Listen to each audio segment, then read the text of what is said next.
Welcome back. আপনাদের সবাইকে স্বাগত জানাচ্ছি আমি রাসেল। আশা করছি আপনারা সবাই ভালো আছেন, ভালোর দলে আছেন। আমিও ভালো আছি, ভালো দলে আছি। ঘড়িতে সময় রাত 11:30। আমরা আজকে যে ঘটনাটি শুনবো সেটি হচ্ছে বৃষ্টি বাবা। আপনারা সবাই দেখতে পাচ্ছেন সেটি, এবং আমার মনে হয় যে আমরা প্রতিদিনই শুধুমাত্র বৃহস্পতিবার আর শুক্রবার ছাড়াও আমরা মঙ্গলবার এবং রবিবার আপনাদের জন্য নতুন এপিসোড নিয়ে এসেছি, এবং সেই সাথে সপ্তাহের অন্যান্য দিনগুলোও কিছু না কিছু থাকে। সুতরাং দেরি না করে এখনই সাবস্ক্রাইবটা করে ফেলুন এবং অবশ্যই বেল আইকনটি ক্লিক করতে ভুলবেন না। আমরা চলে যাব আমাদের ঘটনায়, এবং এই দরবেশ বৃষ্টি বাবা সম্পর্কে আমরা আজকে জানবো। এই ঘটনাটির সাথে সম্পর্কিত আছে একটি পরিবার এবং তাদের একটা খুব রহস্যময় একজন অতিথি, এবং বেশ কিছু মাজারের ব্যাপারেও আপনারা জানতে পারবেন। সেখানকার সাহায্যকারী কিছু মানুষের কথা আপনারা জানতে পারবেন, এবং কি একটা অদ্ভুত, সোশ্যাল মিডিয়ার একটা পোস্ট থেকে এত বড় একটা ঘটনা ঘটে যেতে পারে, এটা আমাদের চিন্তারও বাইরে। সুতরাং আমরা সেই ঘটনাগুলো আজকে শুনবো। চলুন কথা না বাড়িয়ে শুরু করা যাক। আশা করছি আপনারা সঙ্গে থাকবেন, এবং যারা এখনো পর্যন্ত সাবস্ক্রাইব করেনি করে ফেলবেন। যারা আমাদের এই আজকের স্টোরিটা পছন্দ করবেন, তারা আমি রিকোয়েস্ট করবো, আপনারা যদি এতটুকু ভালো লাগে তাহলে আপনারা এই কন্টেন্টটি শেয়ার করুন আপনার ফ্রেন্ডদের সাথে, আপনার পরিবারের সদস্যদের সাথে, এবং আমার মনে হয় যে আরও বেশি মানুষ তাতে জানবে, বেশি মানুষ আরও ঘটনা পাঠাতে উৎসাহিত হবে। আমরা চলে যাচ্ছি আমাদের আজকের ঘটনায়। চলুন শুরু করা যাক।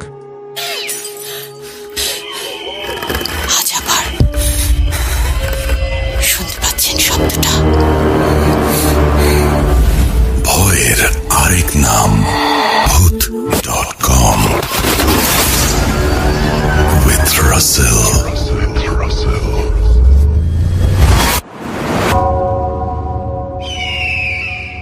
Welcome back. আপনাদের সবাইকে স্বাগত জানাচ্ছি আমি রাসেল। আশা করছি আপনারা সবাই ভালো আছেন, ভালোর দলে আছেন।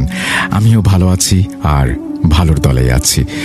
আজকে একটা ঘটনায় যাব, যে ঘটনাটি আমরা পেয়েছি খুলনা থেকে। আপনারা সবাই জানেন যে খুলনার ঘটনা রাজশাহীর ঘটনা আমি খুব পছন্দ করি, কারণ এই ঘটনাগুলো এইখান থেকে পাঠানো ঘটনাগুলো ভীষণভাবে জনপ্রিয় হয় সবসময়।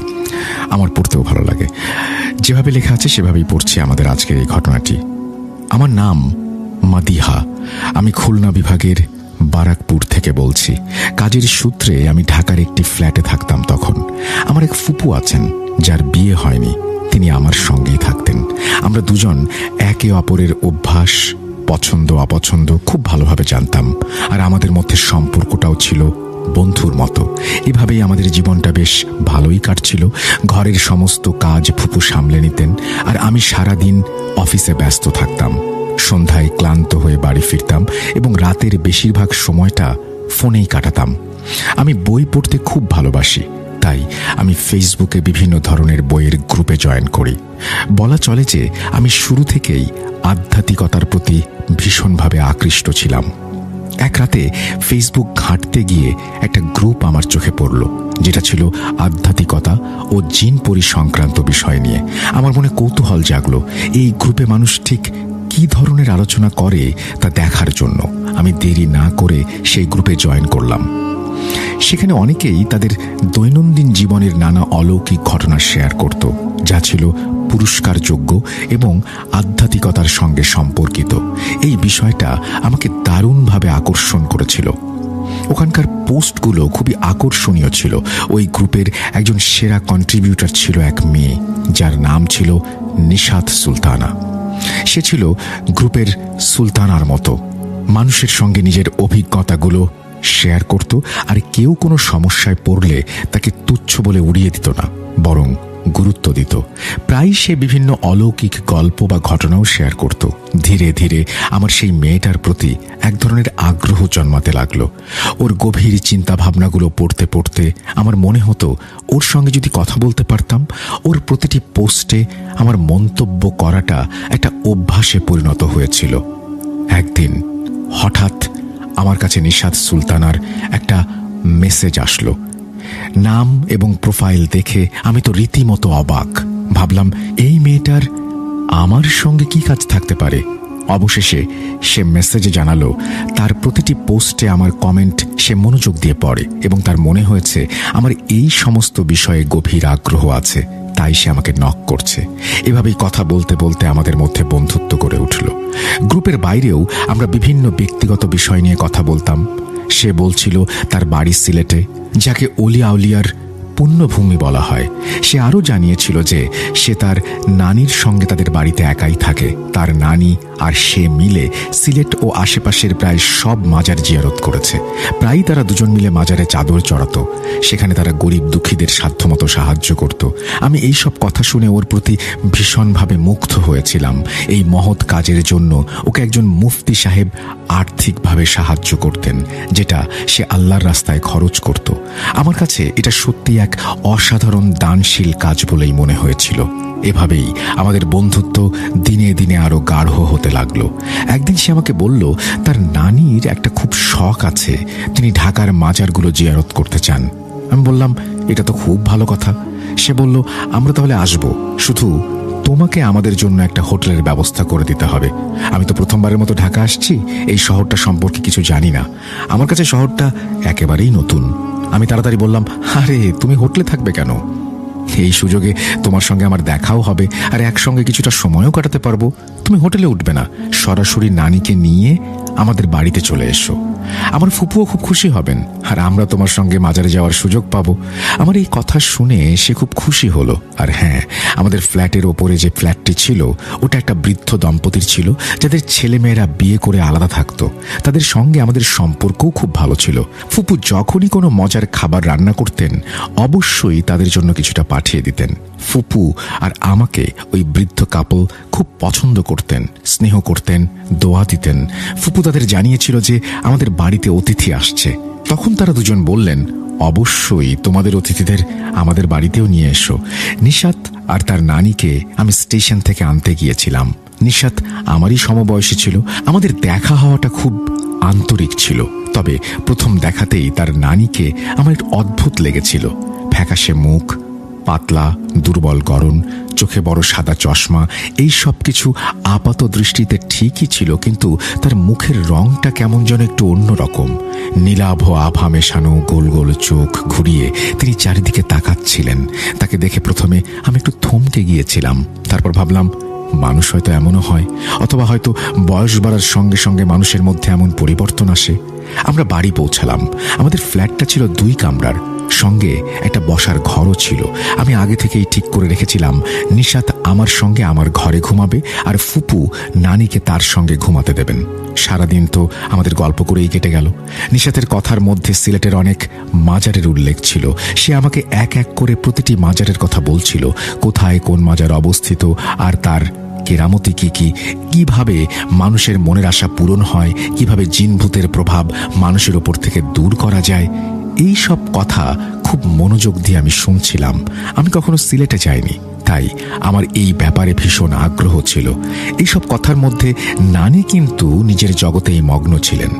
মাঝে মাঝে আমি নানির দিকে তাকিয়ে কথা বলার চেষ্টা করছিলাম, যেন তিনিও আমাদের আলোচনায় অংশ নেন, কিন্তু তিনি সব প্রশ্নের উত্তর খুব সংক্ষিপ্তভাবে দিতেন। তবে তিনি আমাদের সব কথা খুব মনোযোগ দিয়ে শুনছিলেন। তার মধ্যে অদ্ভুত একটা ব্যাপার ছিল, তিনি যেন একদম অন্য জগতে হারিয়ে গিয়েছিলেন। চোখ দুটো শুধু একদিকে তাকিয়ে থাকতো। এমন মনে হচ্ছিল যেন তার শরীরটা আমাদের সামনে থাকলেও তার আত্মা অন্য কোথাও দূরের যাত্রায় বেরিয়েছে। নানি আর নিশাত কথা বলছিল, তখন নিশাত হঠাৎ চমকে উঠে তার দিকে এমনভাবে তাকালো যেন আমার কথায় তার অন্য কোনো জগতের সঙ্গে যোগাযোগ বিচ্ছিন্ন হয়ে গেছে।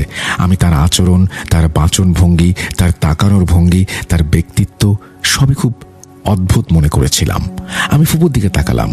তার মুখ দেখে স্পষ্ট বোঝা যাচ্ছিল নিশাত পর্যন্ত সব ঠিক ছিল, কিন্তু তার নানিকে বোঝা ফুপুর পক্ষেও কঠিন হয়ে গেছে। রাতে আমি নিশাতকে আমার সঙ্গে শুতে বললাম, কিন্তু নানি মাথা নেড়ে ফুপুর সঙ্গে শুতে অস্বীকৃতি জানালেন। তিনি ড্রয়িং রুমেই শুতে চাইলেন, কিন্তু আমাদের কাছে অন্য কোনো অতিরিক্ত তোষক ছিল না। তাই আমি ওপরের ফ্ল্যাটে গিয়ে আঙ্কেল আন্টির বাড়ি থেকে একটা তোষক নিয়ে এলাম এবং তাতে নানির শোবার ব্যবস্থা করে দিলাম। নানি একটা বড় তসবিহ হাতে নিয়ে বিছানায় শুয়ে পড়লেন। তার তসবিহ পড়ার ভঙ্গিটাও বেশ আলাদা ছিল। তিনি মোটা মোটা দানাগুলো 3টা করে ঘোরাতেন, কিন্তু তার বেশি এগোতেন না। তারপর আবার প্রথম দানায় ফিরে আসতেন। আমি বুঝতে পারছিলাম না তিনি ঠিক কি করছিলেন। সেই রাতে আমি ঘুমের মধ্যে টের পেলাম যে নিশাত 2-3 বার মাঝরাতে উঠে নানিকে দেখতে ড্রয়িং রুমে গিয়েছিল।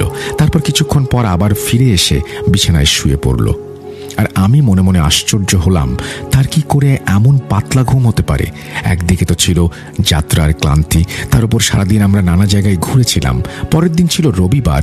নানি ভোরবেলাতেই ড্রয়িং রুমে বসেছিলেন। সকালের নাস্তা সেরেই আমরা মাজারের দিকে রওনা দিলাম। ফুপু বাড়িতে রান্নাবান্নার ব্যবস্থায় ব্যস্ত ছিলেন। আমি নিশাত এবং নানি মাজারের সিঁড়ি বেয়ে উঠছিলাম। মাজারে প্রবেশ করার সময় দেখলাম ঢোকার দরজার কাছে এক আল্লাহ ভক্ত দরবেশ বৃষ্টি বাবা দাঁড়িয়ে আছেন, যিনি আমাকে খুব মনোযোগ দিয়ে দেখছিলেন। প্রথমে আমি বুঝতে পারলাম না তিনি আমাকে এমনভাবে কেন দেখছেন। মাজার জিয়ারত করার পর ফিরে তাকালাম এবং দেখলাম বাবা এখনও দরজার কাছে ঠিক একইভাবে দাঁড়িয়ে আছেন এবং আমাকে একই ভঙ্গিতে দেখছেন। যখন আমি তার দিকে তাকালাম তিনি হাতের ইশারায় আমাকে কাছে ডাকলেন। নিশা তার নানি তখন ভেতরের দিকে ছিল। আমি অবাক হয়ে গেলাম, বাবার আমার সঙ্গে এমন কি কাজ থাকতে পারে। আমি কাছে গেলাম, সালাম জানালাম, বললাম, জি বলুন। তিনি বললেন, সাবধানে থেকো, যার সঙ্গে এসেছো সে তোমার উপরে ভর করতে পারে। আমি 2 ধাপ পেছনে সরে গিয়ে বললাম, বাবা মাথা ঠিক আছে তো? কি বলছেন এসব? কে আমার উপরে ভর করবে? তিনি আবার 1 ধাপ এগিয়ে এসে বললেন, যা তোমার চোখে পড়ছে না তা আমি দেখতে পাচ্ছি। এক মহিলা ছদ্মবেশে তোমার বাড়িতে প্রবেশ করেছে। এই কথা শুনে আমি বাবার দিকে ভালো করে তাকালাম। আমার মনে হলো তিনি হয়তো টাকা পয়সার জন্য কোনো ফাঁদ পাচ্ছেন। আমি তার কথা শুনেও না শোনার ভান করে চলে আসতে লাগলাম। তখন তিনি পেছন থেকে আমার নাম ধরে বললেন, মাদিহা মেয়ে, সাবধানে থাকিস, পারিস তো মাজার থেকেই খাবার নিয়ে যাস। আমি ফিরে তাকালাম, ভাবলাম তিনি কিভাবে আমার নাম জানলেন। তখন দেখলাম বাবা আমার দিকেই তাকিয়ে আছেন। তার চোখের দৃষ্টিটা আমার কাছে অদ্ভুত মনে হয়েছিল। একদিকে এই বিষয়টা আমাকে ভাবাতে বাধ্য করলো, অন্যদিকে নিশাত আর নানি আমার অতিথি। ঠিক তখনই নিশাত আর নানিও বাইরে বেরিয়ে এলো। আমি ভয়ে ভয়ে আর চোখে নানির দিকে তাকালাম।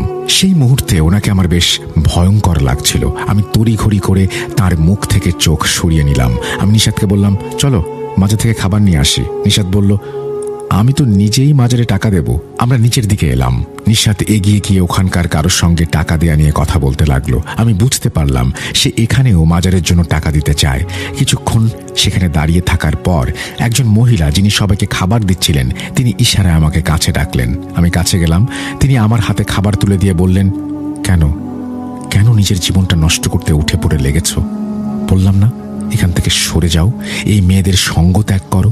আমি তার দিকে ভালো করে তাকালাম, ভাবলাম তিনি সব কি বলছেন। তিনি আবার বললেন, না, এখানে যদি কেউ তোমাকে কিছু বলে তার মধ্যে অবশ্যই কোনো না কোনো রহস্য লুকিয়ে আছে। চোখ কান খোলা রাখো, নিজের চোখের পর্দা সরিয়ে আমাদের চোখ দিয়ে দুনিয়াটা দেখো। জিনিসগুলো সবসময় যেমন দেখো তেমন হয় না। তার এই কথাগুলো শুনে আমার ভেতরে একটা অদ্ভুত কাঁপুনি তৈরি হলো। হায় আল্লাহ, আমার সঙ্গে এসব কি ঘটতে চলেছে? সবাই এমন অদ্ভুত কথা কেন বলছে? আমার সত্যিই খুব ভয় লাগছিল। আমি অন্যদিকে মুখ ঘুরিয়ে দেখলাম নিশাত ঠিক আমাদের দিকেই আসছে।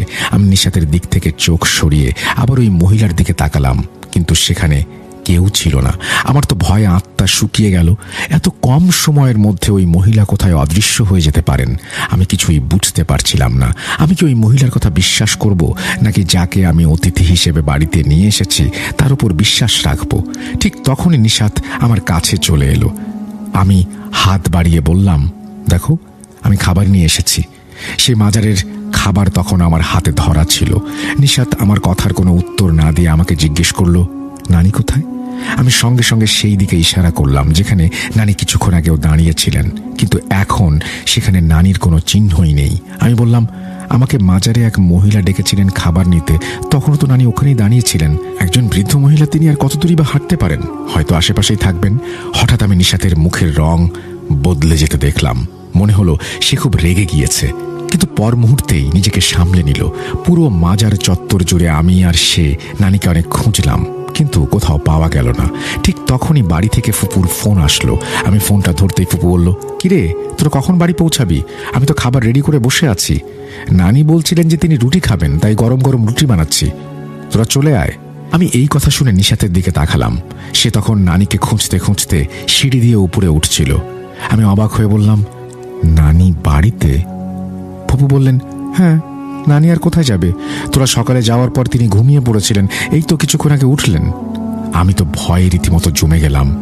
কোনো মতে কষ্ট করে বললাম, ফুপু, নানি তো আমাদের সঙ্গেই ছিলেন, আমরা তো একসঙ্গে মাজারে ফাতিহা পড়ছিলাম। ফুপু বললেন, কি হয়েছে মাদিহা তোর? নানি তো এখানে বসে আছেন, চুল আঁচড়াচ্ছেন। ঠিক সেই মুহূর্তে আমার মনে হলো যেন কেউ আমার ঠিক পেছনে দাঁড়িয়ে আছে। তার শ্বাসের আওয়াজ পর্যন্ত আমি স্পষ্টভাবে অনুভব করতে পারছিলাম।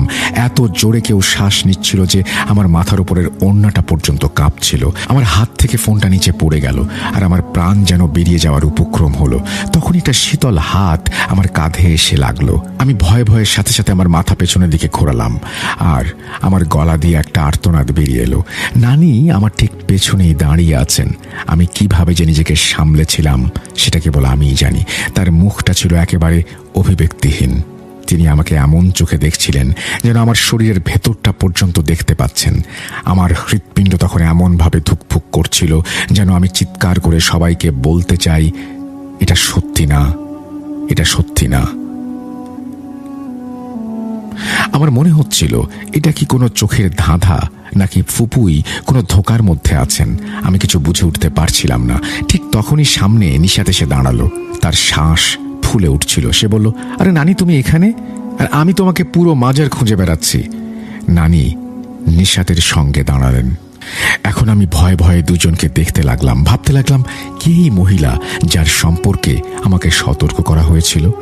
আর এখন আমার চোখ সেই বাবাকে খুঁজছে, সেই মহিলাটিকে খুঁজছে। আমি মাজারের ওই মহিলাকে খুঁজবো বলে ভাবলাম, কিন্তু মাজারের লোকেরা জানালো এখানে কোনো মহিলা খাবার বিতরণ করে না, এই কাজটা পুরুষেরাই করে থাকে। আমার মাথাটা পুরোপুরি ঘুরে গেল। চোখের সামনে যেন অন্ধকার নেমে আসছিল। কি হচ্ছে আমার সাথে? আর কে আসল কে নকল কিছুই বুঝতে পারছি না। তখন নিশাত বলল, চলো, দেরি হয়ে যাচ্ছে, আমাদের এখন যেতে হবে। আমি বললাম, নিশাত, তুমি তোমার নানিকে সঙ্গে রাখো, আমি একটু আসছি। আমি এখনই আসছি বলে একটু এগিয়ে বাম দিকে ঘুরে একটা কুয়ার পাশে চলে গেলাম আর ফুপুকে আবার ফোন করলাম। আমি ফুপুকে জিজ্ঞেস করলাম, ফুপু, নানি এখন কি করছেন? তিনি বললেন, চুপচাপ সিঁড়িতে বসে আছেন, হাতে সে আগের তসবিটা। আমি বললাম, ফুপু, খুব খেয়াল রাখো, নানির ওপর কড়া নজর রাখো, তিনি আমাদের সঙ্গে এখানেও আছেন। এই কথা শুনেই ফুপুর হাত থেকে ফোনটা মনে হয় পড়ে গেল। তিনি কষ্ট করে নিজের চিৎকারে চেপে রেখে বললেন, তুই এসব কি বলছিস? তোর মাথা ঠিক আছে? আমি বললাম, ফুপু, আয়াতুল কুরসি আর 4 কুল পড়তে থাকো। আমি একটু দেরি করে বাড়ি যাওয়ার জন্য সেখান থেকে বের হচ্ছিলাম। নিশাত ওখানেই দাঁড়িয়ে আমার জন্য অপেক্ষা করছিল। আমি পৌঁছালে নিশাত বলল, নানি নদী দেখতে চান। আমি বললাম, এখন নদী না, অনেক দেরি হয়ে যাচ্ছে, চলো বাড়ি যাই। আমরা একটা অটো রিক্সা নিয়ে বাইরে বেরিয়েছিলাম, কিন্তু নানি রিক্সায় বসার বদলে নদীর দিকে তাকিয়ে থাকলেন। আমি নিশাতের দিকে তাকালাম। নিশাত বলল, নানি যখন কিছু একটা করবেন ঠিক করেন তখন সেটা তিনি করেই ছাড়েন, রিক্সা আর লাগবে না। এই বলে নিশাত নানির পেছন পেছন চলে গেল আর আমি নিশাতের পেছনে পেছনে। কিন্তু নদীর কাছে এসে আমি যা দেখলাম তাতে আমার রক্ত হিম হয়ে গেল। নানি সোজা নদীর পানিতে নেমে যাচ্ছিলেন। আমি নিশাতকে বললাম, ওনাকে থামাও, উনি এত দূরে কোথায় যাচ্ছেন? যদি কিছু হয়ে যায় কি করবে? নিশাত বলল, নানি এমনই। আর নানি এগোতেই থাকলেন। এমনকি তার অর্ধেক শরীরটা পানির নিচে ডুবে গিয়েছিল। আমি বুঝতে পারছিলাম না যে তিনি পানির মধ্যে দাঁড়িয়ে কি করছেন, কিন্তু নিশাত একদম শান্তভাবে দাঁড়িয়ে। সূর্য ডোবার সময় হয়ে আসছিল আর নিশাতের মুখে কোনো চিন্তার ছাপ ছিল না, যেন নানিকে পানির বাইরে নিয়ে আসতে হবে এটা চিন্তার বিষয়ই না। আমার মনে হাজারো প্রশ্ন। অবশেষে আমি নিশাতের দিকে মুখ ফিরিয়ে বললাম, নিশাত, নানি আসলে কে? এবার নিশাত আমাকে ভালো করে দেখলো, তারপর বলল, কেন, কি হয়েছে? এমনভাবে জিজ্ঞেস করছো কেন? আমি বললাম, আমি কিছু জিনিস খেয়াল করেছি, তুমি আমাকে স্পষ্ট করে বলো নানি কে। সে বলল, তুমি তো আধ্যাত্মিকতা বিশ্বাস করো, তুমি তো এই ধরনের জিনিসগুলো বুঝতে পারো, তাহলে জিজ্ঞেস করছো কেন? আমি বললাম, কোন আধ্যাত্মিকতা? এত বয়স্ক একজন মহিলার মধ্যে এত সাহস কোথা থেকে আসে যে তিনি এই বয়সে নদীর পানিতে অর্ধেক শরীর ডুবিয়ে দাঁড়িয়ে আছেন? নিশাত আমার দিকে গভীরভাবে তাকিয়ে বলল, যখন কোনো অসম্পূর্ণ কাজ সম্পূর্ণ করতে হয় তখন সবকিছুই সম্ভব হয়। কোনো প্রশ্ন করার আগেই নানি আমাদের সামনে এসে দাঁড়ালেন। না তার শাড়ি ভেজা ছিল, না শরীর। তাকে দেখে আমার সত্তা পর্যন্ত কেঁপে উঠল। সেই সময় আমার হৃদয়ে যে দোয়া আসছিল আমি সেটাই পড়তে শুরু করলাম। আমার চারপাশে যেন অদ্ভুত আওয়াজ হচ্ছিল। আর সেই সময় নিশাত নানির হাত থেকে একটা সাদা সন্দেশ নিয়ে আমাকে বলল, নাও খেয়ে নাও, মাজারের খাবার। কিন্তু আমি এখন তার কোনো কথাতেই বিশ্বাস করতে পারছিলাম না। আমি সেখান থেকে কোনো মতে পালাতে চাচ্ছিলাম। নিশাত বলল, আরে খেয়ে নাও, তারপরেই আমরা চলে যাব। তখন আমি আকাশের দিকে তাকিয়ে আল্লাহকে ডাকছিলাম, হে আল্লাহ, তুমি আমাকে এই বিপদ থেকে উদ্ধার করো। আমি না জানি কোন ভয়ঙ্কর অবস্থায় পড়ে গেছি। আমি জানি না কোথা থেকে আমার মধ্যে এত শক্তি এলো। আয়াতুল কুরসি আমার মুখে ছিল, আর আমি দৌড়াতে দৌড়াতে মেইন রোডে চলে এলাম। একটা রিক্সা ধরে আমি হাঁপাতে হাঁপাতে কাঁপতে কাঁপতে বাড়ি পৌঁছালাম। ফুপু অবাক হয়ে আমার চেহারার দিকে তাকিয়েছিলেন। আমি বাড়িতে ঢুকেই সঙ্গে সঙ্গে জিজ্ঞেস করলাম, ওই মহিলা মানে নানি কোথায়? ফুপু বললেন, আমি যখন থেকে আয়াতুল কুরসি পড়া শুরু করেছি নানির অবস্থা খারাপ হয়ে গেছে। তিনি বারবার নিজের শরীরকে জোরে জোরে খামচাচ্ছিলেন। আমি বললাম, তারপর? ফুপু বললেন, তিনি রাগী চোখে আমার দিকে তাকিয়ে থাকলেন। তারপর উঠে দরজা খুলে ফ্ল্যাট থেকে বেরিয়ে সিঁড়িতে গিয়ে বসে পড়লেন। আমি দৌড়ে ওপরের ফ্ল্যাটে গিয়ে আন্টিকে আর আঙ্কেলকে জিজ্ঞেস করলাম। আঙ্কেল বললেন, আমি কিছুক্ষণ আগে বাইরে থেকে আসছিলাম, তখন তোমার দরজার বাইরে একজন বয়স্ক মহিলাকে সুতির শাড়ি পরা অবস্থায় তোমাদের দরজার সামনে বসে চুল পোড়াতে দেখছিলাম। আমি জিজ্ঞেস করলাম, তিনি কোথায় গেলেন? আঙ্কেল বললেন, মামুনি, আমি একটু পর আবার নিচে গিয়েছিলাম। আমি সত্যি ওনাকে দেখে খুব অবাক হয়েছিলাম। ভাবছিলাম তিনি আসলে কে। আমার মাথায় ঢুকছিল না তোমাদের মেহমান কি এমন হতে পারে যে দরজার সামনে বসে চুল পোড়ায়।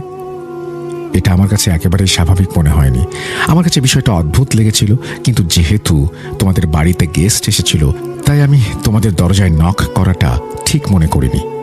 আমার তো মনে হচ্ছিল তিনি যেন কোনো তন্ত্রমন্ত্র পড়ছিলেন। হায় খোদা! আমি আবার নিচে নামলাম আর ফ্ল্যাটের দরজাটা ভালো করে বন্ধ করে দিলাম। আমার মুখটা ভয়ে ফ্যাকাশে হয়ে গিয়েছিল। আমি ফুপুকে বললাম, যদি ওই দুজন আবার আসে ভুলেও দরজা খুলবে না। কিন্তু নিশাতের রুমে রাখা সাফারি ব্যাগটা আমার মেজাজ খারাপ করে দিচ্ছিল। মানে ওরা তো ব্যাগটা নিতে আসবেই। আর আমার তখন অবস্থা এতটাই খারাপ ছিল যে আমি পুরো শরীর নিয়ে কাঁপছিলাম। কিছু বুঝতে পারছিলাম না কি হচ্ছে। আমার এখন কি করা উচিত। যেভাবেই হোক আমি ফুপুকে ফুল ঘটনাটা খুলে বললাম। তিনি বললেন, আরে ওই মহিলা মানে নানি তোর যাওয়ার পর ড্রয়িং রুমে বসে চুল আঁচড়াচ্ছিলেন। তার মাথা থেকে অগণিত চুল পড়ছিল, যা থামার কোনো নামই নিচ্ছিল না। আর সে তার সব চুল এক জায়গায় জড়ো করছিল। আমি বললাম, হো, সেই চুলই তিনি আমাদের দরজার সামনে বসে পোড়াচ্ছিলেন। আমি আর ফুপু অজু করলাম, চারকুল পড়লাম, আয়াতুল কুরসি পড়লাম। ফুপু সূরা বাকারা তেলাওয়াত শুরু করলেন। কিছুক্ষণ পর আমাদের মনে হলো কেউ দরজায় বেল বাজাচ্ছে। দরজার বেল ক্রমাগত বাঁচতেই থাকলো, কিন্তু আমরা দরজা খুলিনি। আমি নিচে ওয়াচম্যানকে ফোন করে বললাম, দেখুন তো আমাদের গেটের বাইরে কে আছে। সে ফোন করে বলল, আপা দরজা খুলুন, আমি আপনাদের গেটের কাছে আছি, আর আপনাদের দরজার বাইরে কেউ নেই। আমি আর ফুপু মিলে ওদের সমস্ত জিনিসপত্র যা একটা ব্যাগে ছিল সব বাইরে ফেলে দিলাম। আমরা এতটাই ভয় আর দুশ্চিন্তার মধ্যে ছিলাম যে আমরা জানতাম না ওই ব্যাগের ভেতরে কি আছে, কি থাকতে পারে। পরে আমি আমার ফেসবুক চেক করলাম, কিন্তু নিশাতের প্রোফাইলটা আর খুঁজে পেলাম না। আমি গ্রুপের অ্যাডমিনের সঙ্গে কথা বললাম, কিন্তু সে এই বিষয়ে কিছুই জানতো না। ওর ফোনটাও বন্ধ ছিল, হোয়াটসঅ্যাপের কোনো অস্তিত্ব ছিল না। আমার ফোন থেকে সমস্ত চ্যাট উধাও হয়ে গিয়েছিল। এই ঘটনার পর আমার অবস্থা একেবারেই খারাপ হয়ে গেল। আমার মাথাটা ভারী লাগতো আর চোখ দুটো জ্বালা করত। যেই তোষকটায় নানি শুয়েছিল আমি সেটা বাইরে ফেলে দিয়েছিলাম। আমরা কিছু জানতে পারলাম না তারা দুজন আসলে কে ছিল, কেন আমাদের বাড়িতে এসেছিল, আমাদের থেকে তাদের কি প্রত্যাশা ছিল। হয়তো প্রতিদিন তারা আমাদের ওপর জাদুটোনা করত। আমাদের এলাকার এক মসজিদের ইমামের কাছে একটা তাবিজ বানিয়ে নিয়েছিলাম। পরে সেই মসজিদের ইমামই বললেন বৃদ্ধা মহিলা আসলে একজন জিন ছিল, আর ওই মেয়েটা ছিল তার বাহনের মতো। ওই মেয়েটার হাতেই সব কমান্ড ছিল, আর যার মাধ্যমে সে তার সমস্ত অপারেশন চালাতো। এর পরের কথাগুলো শুনে বিশ্বাস করতে পারবেন না, আমাদের বাড়ি থেকে টাকা নিজে নিজেই গায়েব হয়ে যেত। ফুপুর কাছে কিছু সোনার চুড়ি ছিল যেটা তিনি নিজের সঙ্গে করে নিয়ে এসেছিলেন, ওগুলো সব হারিয়ে গেল। সেই সময় আমার কাছে বাড়িতে প্রায় লক্ষাধিক টাকা ছিল, কোনো ঋণ ছিল না, সবটাই হাওয়া হয়ে গেল। আমি বেতন নিয়ে আসতাম, কিন্তু সেটারও একই অবস্থা। আমরা যা বুঝতে পারলাম সেটা হলো নিশাত এভাবেই মানুষদের ঠকিয়ে লুটপাট করত। তারপর আমরা সব জিনিসে আয়াত পড়ে ফু দেওয়া শুরু করলাম। সেই ইমাম সাহেবকে আমরা বাড়িতে ডেকেছিলাম, তিনি আমাদের পুরো বাড়িটা বন্ধ করে দেন। এই বাড়ি ছেড়ে যাওয়ার কোনো উপায় ছিল না, কারণ এটা আমাদের কেনা ফ্ল্যাট। এই ভয়ঙ্কর পরিস্থিতি টানা 6 মাস ধরে আমাদের সঙ্গে ছিল। এর মধ্যে ওই মেয়ের কাছ থেকে আর কোনো ফোন আসেনি, কোনো হোয়াটসঅ্যাপ মেসেজ আসেনি, ফেসবুকে কোনো আইডিও খুঁজে পাওয়া যায়নি। কিছুই বোঝা গেল না। হঠাৎ করে আমার জীবন থেকে সে হারিয়ে গেল। ওই বাড়িটা আমাদের ওপর এতটাই ভারী হয়ে দাঁড়িয়েছিল যে সেই 6 মাস আমরা কিভাবে ওই বাড়িতে কাটিয়েছি সেটা কেবল আমরাই জানি। আমি প্রায় প্রতিদিন অফিস থেকে ছুটি নিতাম। আমার তখন এমন মানসিক অবস্থা ছিল না যে আমি কোনো কিছু ঠিকমতো বুঝতে পারবো, করতে পারবো, অফিসে যেতে পারবো। অনেক কষ্ট করে নিজের চাকরিটা সামলেছি। এখন আল্লাহর রহমতে আমাদের টাকা পয়সা আর হারিয়ে যায় না। তবে আজও আমি ওই নানি আর নিশাতের ভয়ঙ্কর মুখটা ভুলতে পারি না। এই বলেই মাহিদা তার ঘটনা শেষ করেছেন। আর এই ঘটনাটি সংগ্রহ করেছেন সাবিত আলম। সাবিত আলম, আপনার এই সাহায্য করার জন্য, ঘটনা সংগ্রহ করার জন্য আপনাকে অসংখ্য ধন্যবাদ। আশা করছি যারা শুনলেন তারাও এনজয় করলেন। আমরা আজকের মতো যেটা বলতে চাই সেটা হচ্ছে যে আপনারা এখনো পর্যন্ত যারা সাবস্ক্রাইব করেনি সাবস্ক্রাইব করে ফেলবেন এবং অবশ্যই বেল আইকনটি ক্লিক করতে ভুলবেন না। আমরা চলে যাব আমাদের পরবর্তী ঘটনায়।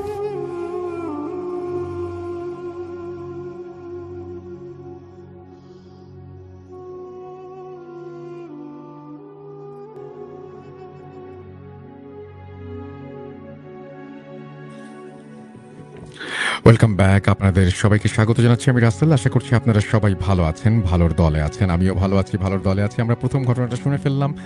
আমরা একটু সাবিত আলম আমাদের সাথে যুক্ত হয়েছেন, তার সাথে একটু কথা বলি। সাবিত, আপনি কি শুনতে পাচ্ছেন আমাকে? আমার ধারণা সাবিত আমাকে শুনতে পাচ্ছেন। হ্যাঁ, শুনতে পাচ্ছেন। সাবিত, আমি আপনাকে এখনো শুনতে পাইনি। আচ্ছা, সাবিতকে আমি এখনো কোনো একটা কারণে শুনতে পাচ্ছি না। আমার মনে হয় সাবিতকে ঢুকে মানে বের হয়ে গিয়ে আবার ঢুকতে হবে। সো সাবিত, আপনি আরেকবার আমাদের সাথে আসুন। বাই দিস টাইম আমি একটু বলে রাখি যে অনেকে আমাদের কমেন্ট করছেন। আমাদের এখানে কিশোরগঞ্জ থেকে কমেন্ট করেছেন, শিহাব রাশেদ দিনাজপুর থেকে কমেন্ট করেছেন, ঢাকার দোহার থেকে আমাদের সাথে কমেন্ট করেছেন। দেখতে পাচ্ছি ইব্রাহিম হোসাইন আমাদের সঙ্গে আছেন, দেখতে পাচ্ছি এছাড়াও আরও অনেকেই, যেমন আমি দেখতে পাচ্ছি আমাদের সঙ্গে ঢাকার দোহার, আমি এটা পড়েছি অবশ্যই ঢাকার দোহারেরটা।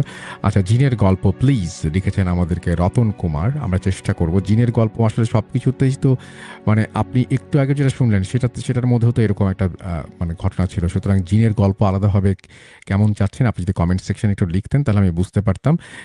ইদানিং ঘটনাগুলো নাটকীয় হয়ে যাচ্ছে বলেছেন পিওর ট্রাভেল। আর এটা কি আপনার কথা? এক্স্যাক্টলি আপনার কথা কিনা আমি ঠিক জানি না, নাকি আপনি কারো কাছ থেকে শুনে ইনফ্লুয়েন্সড হয়ে কথাটা বলছেন, সেটা একটু চিন্তা করে দেখবেন। কারণ ব্যাপারটা হচ্ছে কি যে একটা ঘটনা আমরা এক ধরনের ঘটনাই আসলে মানে আমরা মানে প্রচার করে থাকি এবং শুরু থেকে আমরা ভূত.com বলেন, ভূত FM বলেন, সবসময় আমরা যে ধরনের ঘটনা বা যে প্যাটার্নের ঘটনা আমরা প্রচার করতাম এখনও কিন্তু সেই প্যাটার্নের ঘটনাই আমরা প্রচার করি। সুতরাং একটা টাইপ থাকে। ধরেন যে একজন এক এক ধরনের ঘটনা সিলেক্ট করে। আমরা হয়তো আপনি যে ঘটনাগুলো সাদামাটা তারা সেই সাদামাটা ঘটনাই প্রমোট করবেন, যে ঘটনাগুলো নাটকীয় তারা সেই নাটকীয় ঘটনাই প্রমোট করবেন, যারা যেটাতে এক্সপার্ট আর কি। তো আমরা আমাদের এই ঘটনাগুলো আমরা আমাদের উপস্থাপনা এবং আমাদের সব কিছু দিয়ে আমাদের যতটুকু স্কিলস, সেটা যতটুকু বুঝি তা দিয়ে আমরা আমাদের মতো করে উপস্থাপন করি এবং সেটাই আমরা বহু বছর ধরে করে আসছি এবং আপনারা সাপোর্টও দিয়ে আসছেন। কিন্তু আমার মনে হয় মাঝে মাঝে কেউ এই কথাগুলো যখন বলেন এটা আসলেই আপনার কথা কিনা। যদি আপনার কথা হয় তাহলে এটা খুবই চিন্তার বিষয়, আমাদের নতুন করে চিন্তা করতে হবে। আর যদি এটা অন্য কারো কথা হয় বা আপনি যদি কারো দ্বারা ইনফ্লুয়েন্সড হয়ে বলেন তাহলে মানে থাকে না যে অনেক জিনিসপত্র আমরা ঠিক মতো ডিগ আউট করি না, অনেক জিনিসপত্র নিয়ে আমরা খুব বেশি রকম ভাবি না। আরও অনেকজন বলছেন বলে ওইটাকেই সত্যি ভেবে নেই বা ওইটাকেই ঠিক ভেবে নেই। বা সাদামাটা ঘটনা যেগুলো হয় তাহলে তো আপনার আমাদের যে সমস্ত অডিও ক্লিপ আছে খুবই সাদামাটা, খুব ভালো লাগার কথা, কিন্তু কারণ ওখানে খুব সাদামাটাভাবেই বলছেন। ওইখানে আমাদের যেমন হচ্ছে মানে দীর্ঘদিন ধরে আমরা এই মানে মানে নিজেদেরকে অনেক চেষ্টা করে তৈরি করতে হয়েছে যে কিভাবে আরেকটু ভালো করে পড়বো, সেই জিনিসগুলো তাহলে দরকার ছিল। তাহলে আমি যেটা করতে পারি, যদি সাদামাটা চান তাহলে ফার্স্ট টু লাস্ট আমরা সমস্ত অডিও ক্লিপ চালিয়ে দিতে পারি। যদি আপনাদের এটা ভালো লাগে তাহলে পিওর ট্রাভেল 1711 আপনি একটু প্লিজ কমেন্ট করে আমাদেরকে রিপ্লাইটা দিবেন। কারণ সবচেয়ে সাদামাটা কিন্তু আমাদের অডিও ক্লিপগুলো। সবগুলো বলবো না, কিছু যেগুলো আপনারা মাঝে মাঝে শুনতে চান না, তাহলে আমরা সেটা করতে পারি। আবার অনেকে ভালো অডিও ক্লিপ যারা পাঠান, যে সমস্ত রেগুলার পাঠান অনেকেই আছেন এরকম, বেশিরভাগই আমরা চেষ্টা করি ভালো অডিও ক্লিপ প্লে করতে। সেই সমস্ত অডিও ক্লিপ তাহলে আমরা বাদ দিয়ে দিব যদি আপনারা মনে করেন সেটা। তো আমাদের একটু জানাতে হবে এটা খোলাখুলিভাবে, তাহলে আমরা বুঝতে পারবো আসলে। যাই হোক, সাবিত আলম এসেছেন। সাবিত আলম, আপনি নিশ্চয়ই শুনছিলেন এতক্ষণ পর্যন্ত। মানে এই কথাগুলো ইদানিং দেখছি যে বিভিন্ন জায়গায় মানে হঠাৎ করে আমরা আমাদের কোনো প্যাটার্ন চেঞ্জ করিনি, কোনো কিছু চেঞ্জ করিনি, কিন্তু ঘুরে বেড়াচ্ছে বিভিন্ন জায়গায়। তো আমি এই জন্যই এই এতগুলো কথা বললাম। দিস ইজ ভেরি আপসেটিং আমার কাছে মনে হয় আর কি। সাবিত আলম, আপনি কি আমাকে এখন শুনতে পাচ্ছেন, বা এখন আপনি কথা বললে আমি শুনতে পাবো কিনা বুঝতে পারছি না। আপনি কথা বলার চেষ্টা করছেন কিনা একটু হ্যালো বলবেন প্লিজ, তাহলে আমি বুঝতে পারবো। হ্যালো ভাইয়া, আসসালামু আলাইকুম। হ্যাঁ, জি, আপনি তাহলে শুনেছেন নিশ্চয়ই আমরা যে প্রসঙ্গে কথা বলছিলাম। আমরা চেঞ্জ করি না, কিন্তু ইদানিং কিছু, কিছু মানুষ মানে অনেকগুলো কমেন্ট, তার মধ্যে খুব এরকম কমেন্ট আমি একটাই পেলাম। কিন্তু এটা যে বলছেন এই জিনিসটা খুব আমার জন্য কষ্টকর। কারণ আমরা আসলে সবসময় নিজেদেরকে ইমপ্রুভ করার চেষ্টা করছি। সেখানে যখন এই ধরনের কথা শুনতে হয় তখন আসলে কষ্ট লাগে। যাই হোক, আপনি আপনার আপনি আপনার মতামত জানাতে পারেন আমাদেরকে। এরকম আসলে ভাইয়া জিনিসটা আমি নিজেও দেখেছি যখন স্টোরি কালেক্ট করতে যাই বা যেকোনো কাজে কোনো জায়গায় গেলে অনেকেই বলে যে, "ভাইয়া আপনি যে এই ঘটনাবলী ভূত.com এ দেন, এগুলি আসলে কোথা থেকে কালেক্ট করেন বা কেমন কতটুকু?" আবার অডিও ক্লিপ দিলে অনেকে বলে যে, আ "অডিও ক্লিপটা ভালো লাগে না।" আসলে ভাইয়া মানুষের একেকজনের একেক রকম মানে টেস্ট। একজনের একেক রকম ভালো লাগে। সো আসলে আ আমার যেরকম ভালো লাগে আমি আসলে ভূত এফএম থেকে শুনে আসছি। তো আমার আগের স্টাইলই ভালো লাগে এবং এখন যে স্টাইলটা চলছে আমার কাছে মনে হয় দ্যাট ইস বেটার। কারণ আ যারা সাধারণত ভয়েস মেইলগুলি পাঠায়, উনারাও তো আসলে কোনো না কোনো একটা চিন্তা কিছু করে পাঠায় যে আমি একটা ঘটনা পাঠাবো, এটা সিলেক্ট হবে এন্ড এটা আমরা নিজে শুনতে পারবো। অনেকের ভয়েসে ঘটনা শোনার একটা ইচ্ছা থাকে, তো আমার আসলে এটা নিয়ে কোনো ধরনের কোনো কমপ্লেইন নেই। বাট খারাপ হ্যাঁ, লাগে না। আমি আরেকটা জিনিস একটু বলি। অনেকেই হয়তো মনে করতে পারেন, একটা জিনিস আমি সবসময় কিন্তু আপনাদেরকে বুঝিয়ে বলি। সেটা হচ্ছে যে সাবিত সিফাতের রেগুলার আপনারা ঘটনা পান, এবং সেটা কিন্তু সাবিত সিফাতের ঘটনা না। আবারও বলছি, এই ঘটনাগুলো যেভাবে হয় সেটা হচ্ছে সাবিত সিফাত কিন্তু ঘটনাগুলো কালেক্ট করেন, এবং তার প্রমাণ দেখবেন আপনি যদি এখন যদি কমেন্ট সেকশনে যান, দেখবেন যে অনেকেই বলছেন যে সাবিত ভাইয়ের নাম্বারটা পাওয়া যাবে, সাবিত ভাইয়ের নাম্বারটা পাওয়া যাবে। মানে অনেকেই এরকম ঘটনা বলেন। সাবিত, আপনি একটু আমাদের বলবেন যে কিভাবে আপনি আসলে ঘটনাগুলো কালেক্ট করেন বা কিভাবে মানুষ আপনার সাথে যোগাযোগ করে? এই ব্যাপারগুলো আমাদেরকে একটু বলবেন? জি, অবশ্যই ভাইয়া। প্রথমত ১ম যখন আমি ভূত.com এ আসি তখন ঘটনা কালেক্ট করতে আমার বেশ স্ট্রাগল করতে হয়। কারণ তখন আমি ঘটনাগুলি মেইনলি পেতাম আমার বন্ধু-বান্ধবের মাধ্যমে বা আমার আত্মীয়স্বজনের মাধ্যমে। কিন্তু ধীরে, ধীরে যখন মানুষ আমাকে চিনল একটা টাইমে যে এই ভাই হয়তোবা ভূত.com এ গল্প বলে। এখনো অনেকে হচ্ছে আ মানে মেসেজ দিয়ে বলে, "ভাই আপনি কি ভূত.com এর সাবিত আলম?" এবং অনেকে বলে যে, "ভাই আমি স্টোরি দিব।" আমি নরমালি আগে মোবাইল ফোনে স্টোরি কালেক্ট করতাম। কিন্তু বর্তমানে মোবাইল ফোনে কল অ্যাটেন্ড করা কিছুটা প্রবলেম বিকজ লাইফ মানুষের ব্যস্ত থাকতেই পারে। আমি ইমেইল নেই। তাদের কাছ থেকে অডিও ক্লিপের ইমেইল গুলো নেই এবং ওটা তারপরে শুনে আমি লিখি। যদি কোন মনে হয় যে না এটা আমি লিখব না তাহলে অডিও হিসেবে দিব তখন আমি সেটা করি। বাট এখন জিনিসটা কেমন হয় আমাকে এখন মানুষেরা নিজেরই এসএমএস করতে বলে যে, "ভাই আমার একটা স্টোরি আছে, আমি বলতে চাই।" সবগুলো তো আমি আবার নিতে পারি না। কারণ অনেকেই এরকম স্টোরি আমাকে দেয় যেটা খুবই ছোট। এখন আমি মাঝখানে একবার একটা ছোট বা ১ টা বা ২ টা ছোট স্টোরি হয়তোবা দিয়েছিলাম। আমাকে অনেকে বলেছিল যে, "আপনি ছোট স্টোরি কেন দেন? আপনার কাছ থেকে ছোট স্টোরি তো আশা করি না।" তো আমি পরে চিন্তা করি কি যেই ব্যক্তিটা আমাকে ছোট একটা স্টোরি দিল, তারও তো একটা এক্সপেকটেশন তো অবশ্যই আছে। আর যে আমাকে বলল যে, "আপনার বড় স্টোরি দিতে হবে।" তার অবশ্যই একটা এক্সপেকটেশন আছে। তা আমি সবসময় সবগুলো তো ফুলফিল আসলে করতে পারব না। আমার কাছে যেই পার্সোনাল চয়েস মনে হয়, আমি বড় স্টোরি দিব। সো আমি সেই দিকেই আসলে অগ্রসর হচ্ছি। না, সেটাই। এবং আমি এই যে দেখছি যে নিজের নামটা অবশ্য আমি ঠিক বুঝতে পারছি না। 'বিয়ন্ড দ্য ডেস্টিনি' তিনি লিখেছেন যে জিনিসটা সিম্পল। ভূত এফএম এ যেভাবে পড়তেন সেভাবে পড়তে বলছেন। ভূত এফএম আমি এইভাবেই পড়তাম। আপনি ভূত এফএম শুনে দেখেন, তাহলে আপনি বুঝতে পারবেন। কারণ আমি আমার পড়ার স্টাইল চেঞ্জ করিনি, এবং স্টোরিও চেঞ্জ হয়নি। এবং যে ধরনের স্টোরিগুলো আছে দুটো পাশাপাশি শুনলে আপনি আরো জিনিসটা ক্লিয়ারলি বুঝতে পারবেন যে দুটো জিনিসের মধ্যে মানে সেই আমিই আছি, সেই আমি আমার মতো করেই পড়ছি। এবং আমি যেদিন ভূত এফএম এর আমি এই কথাটা অনেকবার বলেছি, আবারও আপনাকে একটু বোঝার জন্য বলছি। তারপরে না হয় আমি আপনার কাছ থেকে শিখে নিব। আমি শিখতেও রাজি আছি। কারণ মানে I always consider myself as a learner. So আমি শিখতে আমার কোনো অসুবিধা নাই। আপনি দরকার হলে আমার মানে আমাকে শেখাতে পারেন, বুঝাই দিতে পারেন। আমি আপনার সাথে আলাদাভাবে বসতে পারি। আমার কোনো সমস্যা নেই। কিন্তু আমি যেটা আপনাকে বলছি সেটা হচ্ছে যে ভূত এফএম যখন আমি ১ম করি, তার কয়েকদিন 2nd এপিসোড থেকে বলেছি গত এপিসোডটা ভালো ছিল।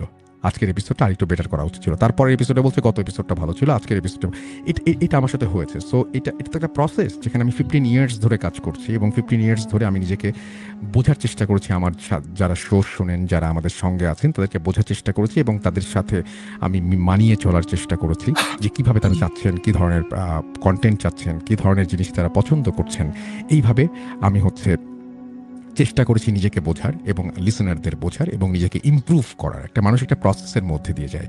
এখন ধরেন যে আমি একটা জিনিস আমি যেটা পারি আমি সেটাকেই বলবো যে এটা আমি পারি, কিন্তু আমি সেটাকে প্রমোট করবো কি না করবো এটা আমার ব্যাপার। কিন্তু আমি ধরেন যে অন্য কোনো কিছুর মতো বা অন্য কোনোভাবে বা অন্য কারো মতো করে আমার পক্ষে সেটা করা সম্ভব হবে না। কিন্তু যদি অন্য কারো মতো করে যদি মনে করি, ধরেন যে আমি অন্য একজনের সাবিতের মতো করে আমি আসলে স্টোরি আপনাকে বলার চেষ্টা করছি, কিন্তু সাবিত তো সাবিতই, আর আমি তখন সাবিতের মতো করে আমি বলতে পারলাম না। তখন আমি বললাম যে সাবিতের যেটা ওইটা ভালো না, আমারটা ভালো, তাহলে কিন্তু মুশকিল। সুতরাং আমি কারো মতন করে বলতে চাচ্ছি না, আমি আমার মতো করে বলতে চাচ্ছি, এবং আপনাদের যেমন সাপোর্ট পেয়েছি সেই সাপোর্টটাই পাবো। কিন্তু হ্যাঁ, এটাও সত্যি যে কাছের মানুষ যখন কোনো কিছু বলেন তখন ডেফিনেটলি সেটা আমাদের ভালোর জন্যই বলেন, সেজন্য আমি জিনিসগুলো খুব সিরিয়াসলিও নিচ্ছি। এবং আমি কিন্তু এই 15 বছর ধরে নানা রকমের কি বলবো যে এক্সপেরিমেন্টের মধ্য দিয়ে মানুষকে বোঝার চেষ্টা করেছি যে আসলে আপনারা কোন ধরনের ঘটনা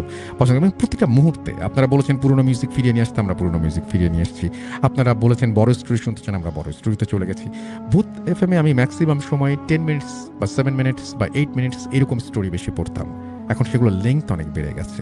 একটা জিনিসের যখন লেংথ বেড়ে যায় তখন 10 মিনিটে যে ঘটনাটা আপনি শুনবেন সেই ঘটনার যতগুলো সিকোয়েন্স থাকে তার চাইতে বেশি এখানে আরও অনেকগুলো ঘটনা থাকে। যেহেতু আমরা এখন বড় ঘটনা সিলেক্ট করছি, ছোটো ঘটনা কিন্তু আমাদের আছে, এবং সেই ছোট ঘটনাগুলো আমরা মাঝে মাঝে পড়ি, তখন আপনারা আবারও বলেন যে বড় ঘটনা দেন। একটা বড় ঘটনা যখন বিল্ড আপ করবে তখন ডেফিনেটলি সেখানে অনেকগুলো ঘটনা থাকবে একসাথে, তাই না? তো সেটা যদি এখন ছোট একটা ঘটনার সাথে যদি আপনি বড় ঘটনাকে মিলাতে চান তাহলে আপনার কাছে কিছুটা ড্রামাটিক লাগবে। এটা আপনার দোষ না, একেবারেই দোষ না। মনেই তো হবে যে একটা 40 মিনিট 50 মিনিটের স্টোরিও, 1 ঘন্টার ওপরের স্টোরিও আছে। সুতরাং ওইটাকে আপনার মনেই হবে যে ওরে বাবা এত বড় স্টোরি, এবং সেটাকে পড়তে গিয়ে সেটা পড়াটাও কিন্তু অনেক বেশি কঠিন। এবং আমি সেটাই আপনাকে বলছি।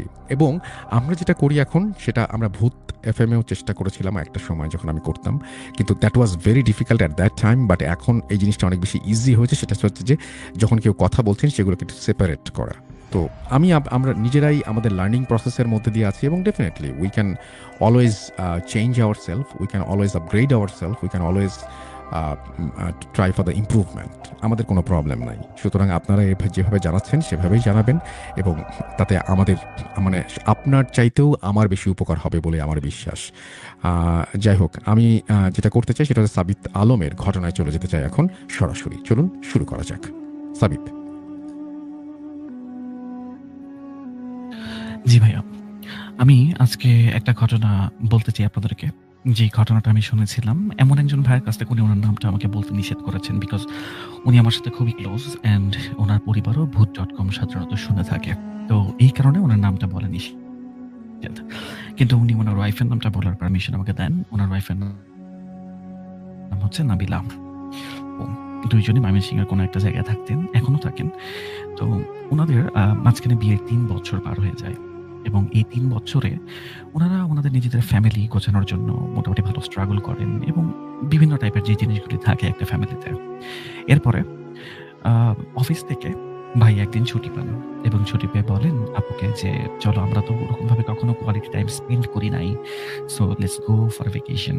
আমরা একটা ভ্যাকেশনে যাই এবং সেখানে আমরা ঘুরে আসবো।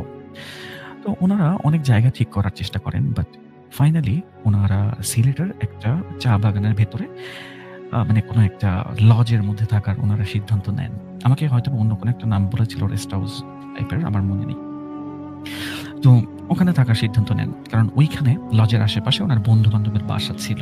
তো ওনারাই সাজেস্ট করে যে হ্যাঁ, এই জায়গার লোক আমার পরিচিত, সো থাকতে পারো, কোনো সমস্যা নেই।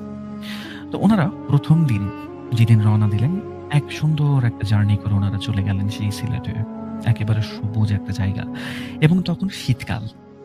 শীতকালের সিলেটের ওই জায়গাটা খুবই সুন্দর। রাত হলো যখন ওনারা জার্নি করছে, রাতে খুব সুন্দর কুয়াশা। জার্নির পরে মোটামুটি ভোরবেলা যখন ওনারা পৌঁছে গেলেন, সেখানে একজন মালি ছিল। মালি বলতে কেয়ারটেকার সেই লজের। তো ওনার নাম ছিল আব্দুস সালাম।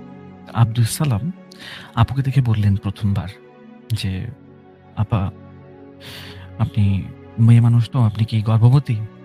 তো এই কথা শুনে ভাইয়া কিছুটা রেগে গেলেন যে, "কি ব্যাপার? আমার ওয়াইফ মাত্র আসলো, এখানে এই টাইপের প্রশ্ন কেন করে?" তখন উনি বললেন কি যে, "চাচা, আমার ওয়াইফ গর্ভবতী কিনা সেটা আপনার জানার দরকার নেই আসলে। সো আমরা এখানে ঘুরতে আসছি, আমরা এখানে ঘুরে পরে যাবো। আমরা এখানে থাকবো না সারা জীবনের জন্য। সো irrelevant কোয়েশ্চেন করবেন না।" তো এরপর উনি বললেন কি যে, "না, আমার প্রশ্ন করার কারণ আছে। কারণ এখানে কিছু প্রবলেম হয়, কিছু ঝামেলা হয়। এই কারণে আমি আপনাদেরকে জিজ্ঞেস করছি। যাই হোক, আপনারা এখানে থাকেন, সমস্ত ঘরগুলা ঘোরেন। কিন্তু সুইট নাম্বার 5 যেটা আছে, আপনারা সুইট নাম্বার 5 এ কখনোই পা রাখবেন না। যদিও এটা লক করা থাকে, বাট তারপরেও যদি কখনো খোলাও দেখেন, ওইখানে কখনো পা রাখবেন না। Because it's not safe for you guys." এরপরে উনারা চিন্তা করলেন, আচ্ছা সুইট নাম্বার 5 এ আবার কি প্রবলেম? তো ভাইয়ার অনেকটা কৌতূহল জাগে যে সুইট নাম্বার 5 এর প্রবলেমটা তো আমাকে জানতে হবে আসলে। তো উনি কি করলেন, ওই আব্দুস সালাম চাচাকে বারবার জিজ্ঞেস করছেন যে, "চাচা, আমাকে বলেন ঘটনাটা।" অনেক জোরাজুরি করার পরে উনি বললেন কি যে, "এখানে আমাদের যে সুইট, সেই সুইটের যেই মালকিন ছিল, মানে আমাদের ওনার যে ছিল মহিলা, এটা উনার একটা ঘর ছিল এবং উনি মারা যাবার পর থেকে এই ঘরে কাউকেই কখনো ঢুকতে দেওয়া হয় নাই এবং এই ঘরটা আগে বন্ধ ছিল না। কিন্তু উনি মারা যাওয়ার কিছুদিন পরে যখন উনার হাসব্যান্ড পর্যন্ত এই জায়গায় থাকে, তখন উনিও নানা ধরনের প্রবলেম ফেস করে। কিন্তু কি টাইপের প্রবলেম, সেই জিনিসটা আব্দুস সালাম চাচা আর বলে না। ভাইয়া অনেকবার জিজ্ঞেস করেন, বাট চাচা কোনো কথাই বলে না। উনি বলে কি, "আমি এর বেশি আর কিছু বলতে পারবো না। আমাকে মাফ করেন।" তো উনি গিয়ে কি করলেন, ওনার ওয়াইফ নাবিলাকে বললেন। নাবিলা আপু শুনে চিন্তা করতেছেন কি যে, গ্রামের মানুষ বা হচ্ছে একটু মফস্বল এরিয়ার মানুষ। সো উনারা হয়তোবা একটু কুসংস্কারাচ্ছন্ন। উনারা মোটামুটি বেশ হাসি তামাশা করলেন এই বিষয়টা নিয়ে। তো সেদিন রাত্রেবেলা রাত নামলো। শীতকালের রাত। চারপাশে কুয়াশা, সবুজ, সবুজ জিনিসপত্র। সামনে হাত দেখা যায় না, দূরে শিয়ালের ডাক। অনেক সুন্দর একটা পরিবেশ। উনারা বাহিরে বের হলেন। কিছুক্ষণ হাঁটবেন বলে গরম জামা-কাপড় পরে বাইরে বের হলেন। আপু হঠাৎ করে চিৎকার দিয়ে উঠলেন বাহিরে, করিডোরে হাঁটার সময়। তো ভাইয়া উনাকে ধরলেন। বললেন, "কি ব্যাপার নাবিলা? তুমি এরকম করে চিৎকার দিলা কেন?" নাবিলা আপু ভয়ে বলছে কি যে, "দেখো, ওই সাইডে যে গাছটা দেখা যাচ্ছে, ছোট্ট একটা গাছ, বেশি বড় না। মোটামুটি একটা ৫ ফুট ৭-৮ ইঞ্চির একটা গাছ হবে। তো এই গাছটার পেছনে ২ টা চোখ দেখতে পাচ্ছি আমি।" তো ভাইয়া তখন বললেন কি, "কেমন চোখ? তুমি এটা কি বলছো?" আপু তখন বলে কি, "আমি দেখতে পেয়েছি ২ টো চোখ এবং চোখ দুটো হচ্ছে একেবারেই লাল। এবং কুয়াশার মধ্যেও আমি চোখ ২ টাকে একটুও ব্লারি দেখি নাই বা একটু হেজি দেখি নাই, মিস্টি দেখি নাই। আমি টোটাল চোখটাকে খুবই ক্লিয়ার দেখেছি।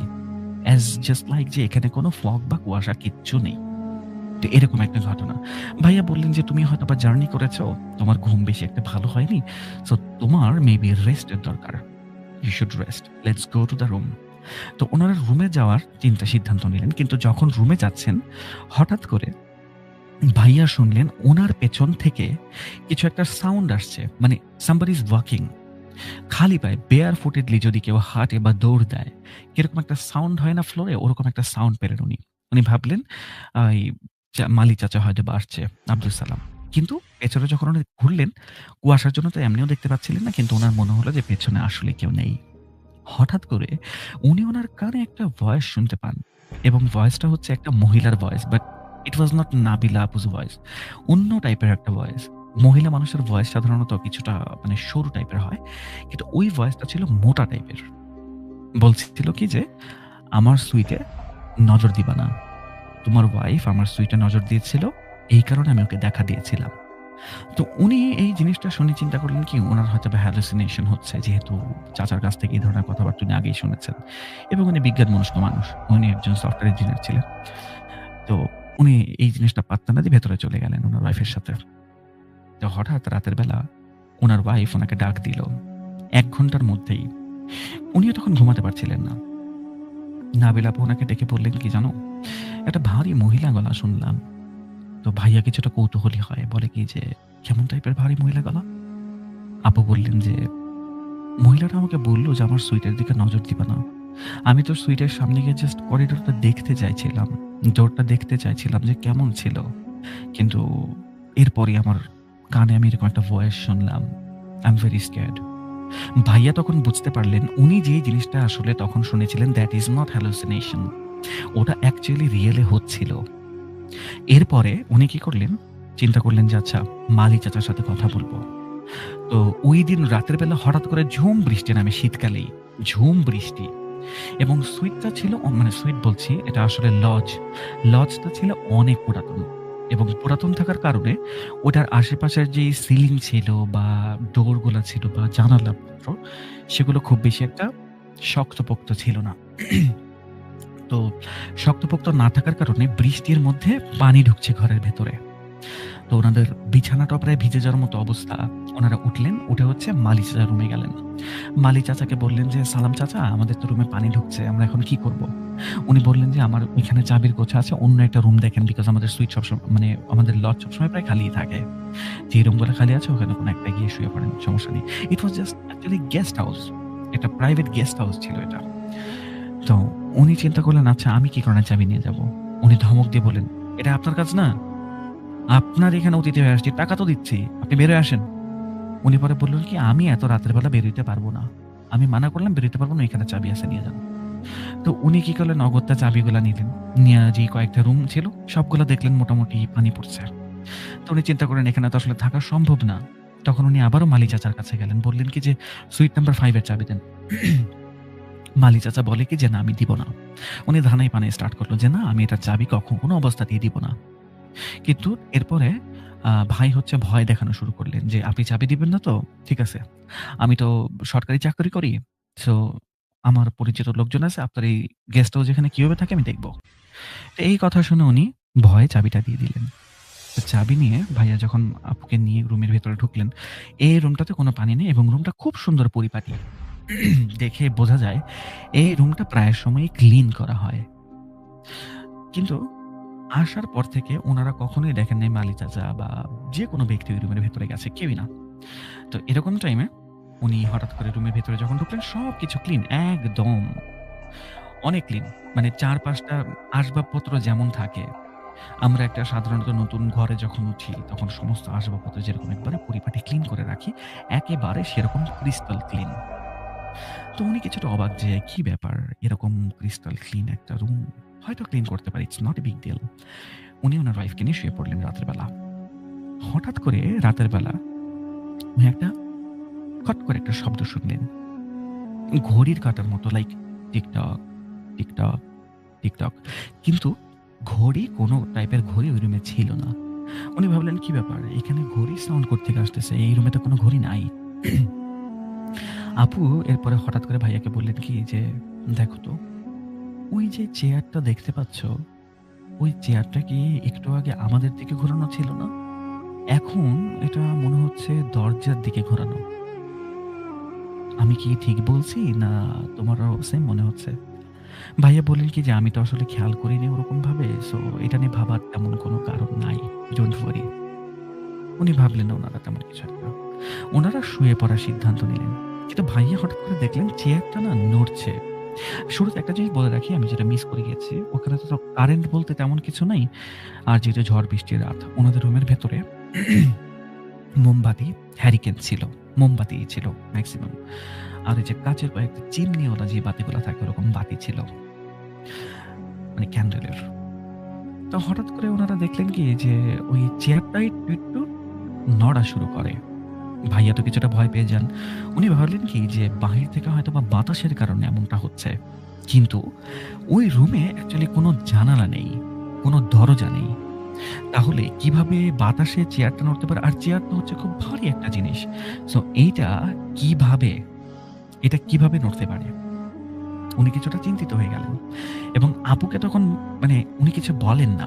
কারণ উনি যদি আপুকে কিছু বলতে যান, আপু উল্টা ভয় পেয়ে যাবে। তো আপুকে উনি আর কিছু বললেন না। হঠাৎ করে রাতের বেলা যখন উনারা প্রায় ঘুমিয়ে গেছেন, তন্দ্রা চলে আসছে। ওই টাইমে ভাইয়ার মনে হচ্ছে উনি যে বেডে শুয়ে আছেন, সেই বেডটা এক জায়গা থেকে অন্য জায়গায় মুভ করছে। উনি তো বেশ ভয় পেয়ে যান। লাইক আমরা যখন কোনো বাসে চলাফেরা করি বা কোনো গাড়িতে চড়ি, ওটা যেরকম মুভিং থাকে, চারপাশটা বোঝা যায় জানালা দিয়ে দেখলে, বা একটা ভাইব্রেশন থাকে, ফ্রিকশন থাকে। ওরকম ভাইব্রেশন এবং ফ্রিকশন উনি ফিল করতে থাকেন। আপুও সেম জিনিসটা ফিল করে উঠে পড়েন ঘুম থেকে, এবং উনারা দেখলেন কি রুমের চারপাশের প্রতিটা আসবাবপত্র নিজের প্লেস চেঞ্জ করছে। চেয়ার একদিকে যাচ্ছে, তারপরে টেবিল একদিকে যাচ্ছে, তারপরে ড্রেসিং টেবিল একদিকে যাচ্ছে। মানে প্রতিটা জিনিস, ইভেন পর্দা থেকে শুরু করে সবকিছু। ওপরে যে ফ্যান, সেই ফ্যানটা পর্যন্ত মনে হচ্ছে এই জায়গা থেকে সেই জায়গায় যাচ্ছে, which is very much impossible. Sorry. তো তারপরে উনারা অনেক চেষ্টা করার পরে দোয়া কালাম পড়তে হঠাৎ করে বেডটা দরজার কাছে, মানে রুমের মেইন ডোরের কাছে গিয়ে থেমে যায়। উনারা বেড থেকে নেমে পড়ে। নেমে পড়ার পরে উনি, মানে ভাইয়া চিন্তা করেন কি ব্যাপার? এ কি হচ্ছে? আমরা কোথায় ফেঁসে গেলাম? ওনারা যখন ডোর খুলতে যাবেন, মেইন ডোর বাহির থেকে, মানে না সরি না, বাহির থেকে লক করা না, ভেতর থেকে লক করা। বাট ওনারা ছিটকিনিটা খুলতে পারছেন না। এত হার্ড। বাট ছিটকিনিটার যেই সাইডে যে দুটো লোহা থাকে বা স্টিল থাকে, ওগুলা দিয়ে কোনোভাবে আটকানো না। ওনারা টানছেন, ছিটকিনি নড়ছে, কিন্তু ছিটকিনি নিচের দিকে আসছে না লকটা। It's very unusual. তো ওনারা চিন্তা করলেন আমরা হয়তো বা ফেঁসে গেছি। হঠাৎ করে দেখলেন কি রুমের ভেতরে একটা অনেক বড় আয়না ছিল। ওই আয়নার ভেতরে হঠাৎ করে নাবিলা আপু আঙ্গুল দিয়ে ইশারা করলেন যে দেখো আয়নার ভেতরে কি। উনিও তখন দেখতে পেলেন আয়নার ভেতরে মোটামুটি 1930s, আর্লি 1920s বা 30s এরকম টাইপের একটা মহিলার যেরকম সাজ থাকে, সাদা কালারের গাউন পরা, মাথার চুলটা ভিন্টেজ ভাবে বাঁধা, এবং চোখের যে কাজল ছিল লম্বা টানা দেওয়া, মানে just like a classical women. তো এরকম একটা জিনিস দেখতে পান, এবং বাট ওই মহিলাটার সবকিছু ছিল, মেকআপ টেকআপ সব ছিল, বাট তার কোনো ঠোঁট ছিল না, কোনো ঠোঁট নাই। বাট তারপরেও সে যখন কথা টাইপের কিছু বলছে তখন তার ঠোঁটের জায়গাটা নড়ছে। তো ওই মহিলাটা বলছে, আমার সুইটে কোন সাহসে তোরা এলি? আমার সুইটে নজর দেওয়া নিষেধ, এটা সম্পূর্ণ আমার, এটা আমার শরীর, আর তোমরা আমার শরীরের উপরে। এই কথা শুনে তো ওনারা ভয় একেবারে শেষ, যে আমরা আবার ওর শরীরের উপরে, মানে কি, এটা কেমন কথা বলে। ওনারা দোয়া পড়তে লাগলেন, ইচ্ছা মতো দোয়া পড়তেছেন, এবং হঠাৎ করে দেখলেন যে রুমের জিনিসপত্র আবার রোটেশন স্টার্ট হয়েছে। সব জিনিস এক জায়গা থেকে অন্য জায়গায় সরে যাচ্ছে, এমন ভাবে সরছে খুবই স্পিডে, ভেরি মাচ স্পিড। এত বেশি স্পিড যে ওটা যদি কারো গায়ে লাগে, শরীরে যদি লাগে কোনোভাবে, ডেথ নিশ্চিত। এরকম স্পিডে চলছে। তো এরকম স্পিডে চলার সময় ওনারা দোয়া পড়ছেন এবং আল্লাহর নাম নিচ্ছেন, এবং ভেতর থেকে বারবার হচ্ছে মালিক কাকার নাম ধরে চিল্লাচ্ছেন, কিন্তু মালিক কাকা আসেন না। মালিক কাকা বাহির থেকে চিৎকার করে বলছেন যে দোয়া পড়েন। আব্দুল সালাম বলছেন, দোয়া পড়েন ভাইজান, দোয়া পড়েন, আপনি যত পারেন দোয়া পড়েন, আপুকেও দোয়া পড়তে বলেন, বিকজ দোয়া ছাড়া আপনার এখন আর কিছু করার নেই, আপনারা ফেসে গেছেন। ওরকম টাইমে হঠাৎ ফজরের আজান ওনাদের কানে ভাসে। In a blink of N I ওনারা রুমে যখন ঢুকে যেই জিনিসপত্র যেখানে দেখেছিলেন সব ঠিক হুবহু সেম। মানে মনে হচ্ছে রুমের কোনো কিছুই চেঞ্জ হয় নাই, নাথিং, একেবারে সব আগের মতো। দরজাটাও খুলে গেল হঠাৎ করে। ওনারা বের হলেন, বের হয়ে সেই মালিক কাকা মানে আব্দুল সালামের সাথে কথা বললেন, এবং ভাইয়া তখন আব্দুল সালামকে মোটামুটি ভালোই ধমকিয়ে বললেন যে তুমি আমাকে সম্পূর্ণ ঘটনা কেন বলো নাই? যদি বলতা তাহলে আমরা এই বিপদে পড়তাম না, আজকে আমাদের জানও যেতে পারতো। উনি তখন বলেন যে ব্রিটিশ আমলে, ইংরেজি আমলে এই যে গেস্ট হাউস এটা বানানো হয়েছিল, এবং এই গেস্ট হাউসের যে মালকিন ছিল মহিলা, এই সুইট নাম্বার 5টা ওনারই। এন্ড দিস সুইট নাম্বার 5, এখানে উনি কাউকেই ঢুকতে দিতেন না। ওনার হাজবেন্ডকে উনি সবসময় ঢুকতে দিতেন না। ওনার হাজবেন্ড তখনই ঢুকতে পারতো যখন ওনার অনুমতি থাকতো। ওনার একজন পার্সোনাল অ্যাসিস্ট্যান্ট ছিল, উনি তার মাধ্যমে ওনার হাজবেন্ডকে খবর দিতেন যে আজকে you can stay in the suite with me, এরকম ভাবে। বাট উনি সারাদিন সুইটের ভিতরে থাকতেন এবং ইন্টেরিয়র ডিজাইন করতেন, জিনিসপত্র এদিক ওদিক করতেন। এবং উনি মারা যাওয়ার আগে বলে গিয়েছিলেন, উনি কলেরা রোগে মারা গিয়েছিলেন। কলেরাতে মারা যাওয়ার আগে উনি এই কথা বলেছিলেন, এই রুমটা কখনো কাউকে দিবা না, this room is my body, and এখানে যে জিনিসপত্রগুলি এগুলো হচ্ছে আমার শরীরের অর্নামেন্টসের মতো। জাস্ট লাইক রুমটা হচ্ছে ওনার শরীর এবং রুমের আসবাবপত্র ওনার অর্নামেন্টস। সো উনি রোটেট করে যে কোনোভাবে পড়তে পারেন। আর মানে মালিক চাচা তখন বলছে আপনারা ওনার শরীরের মধ্যেই আঘাত করেছেন, এই কারণে উনি রাগ করেছিল আপনাদের উপরে। বেঁচে গেছেন যে আজান দিয়ে দিয়েছে। কারণ আপনারা গিয়েছেন অনেক দেরি করে। তো উনি তো মানে মালি চাচার উপরে ভীষণ রেগে গেলেন। উনি বললেন যে, "তোমাকে আমি পরে দেখছি, এখন না।" কিন্তু হঠাৎ করে নাবিলা আপুর মনে হলো কি উনি উনার ফোনটা রুমের ভেতরে ফেলে এসছেন।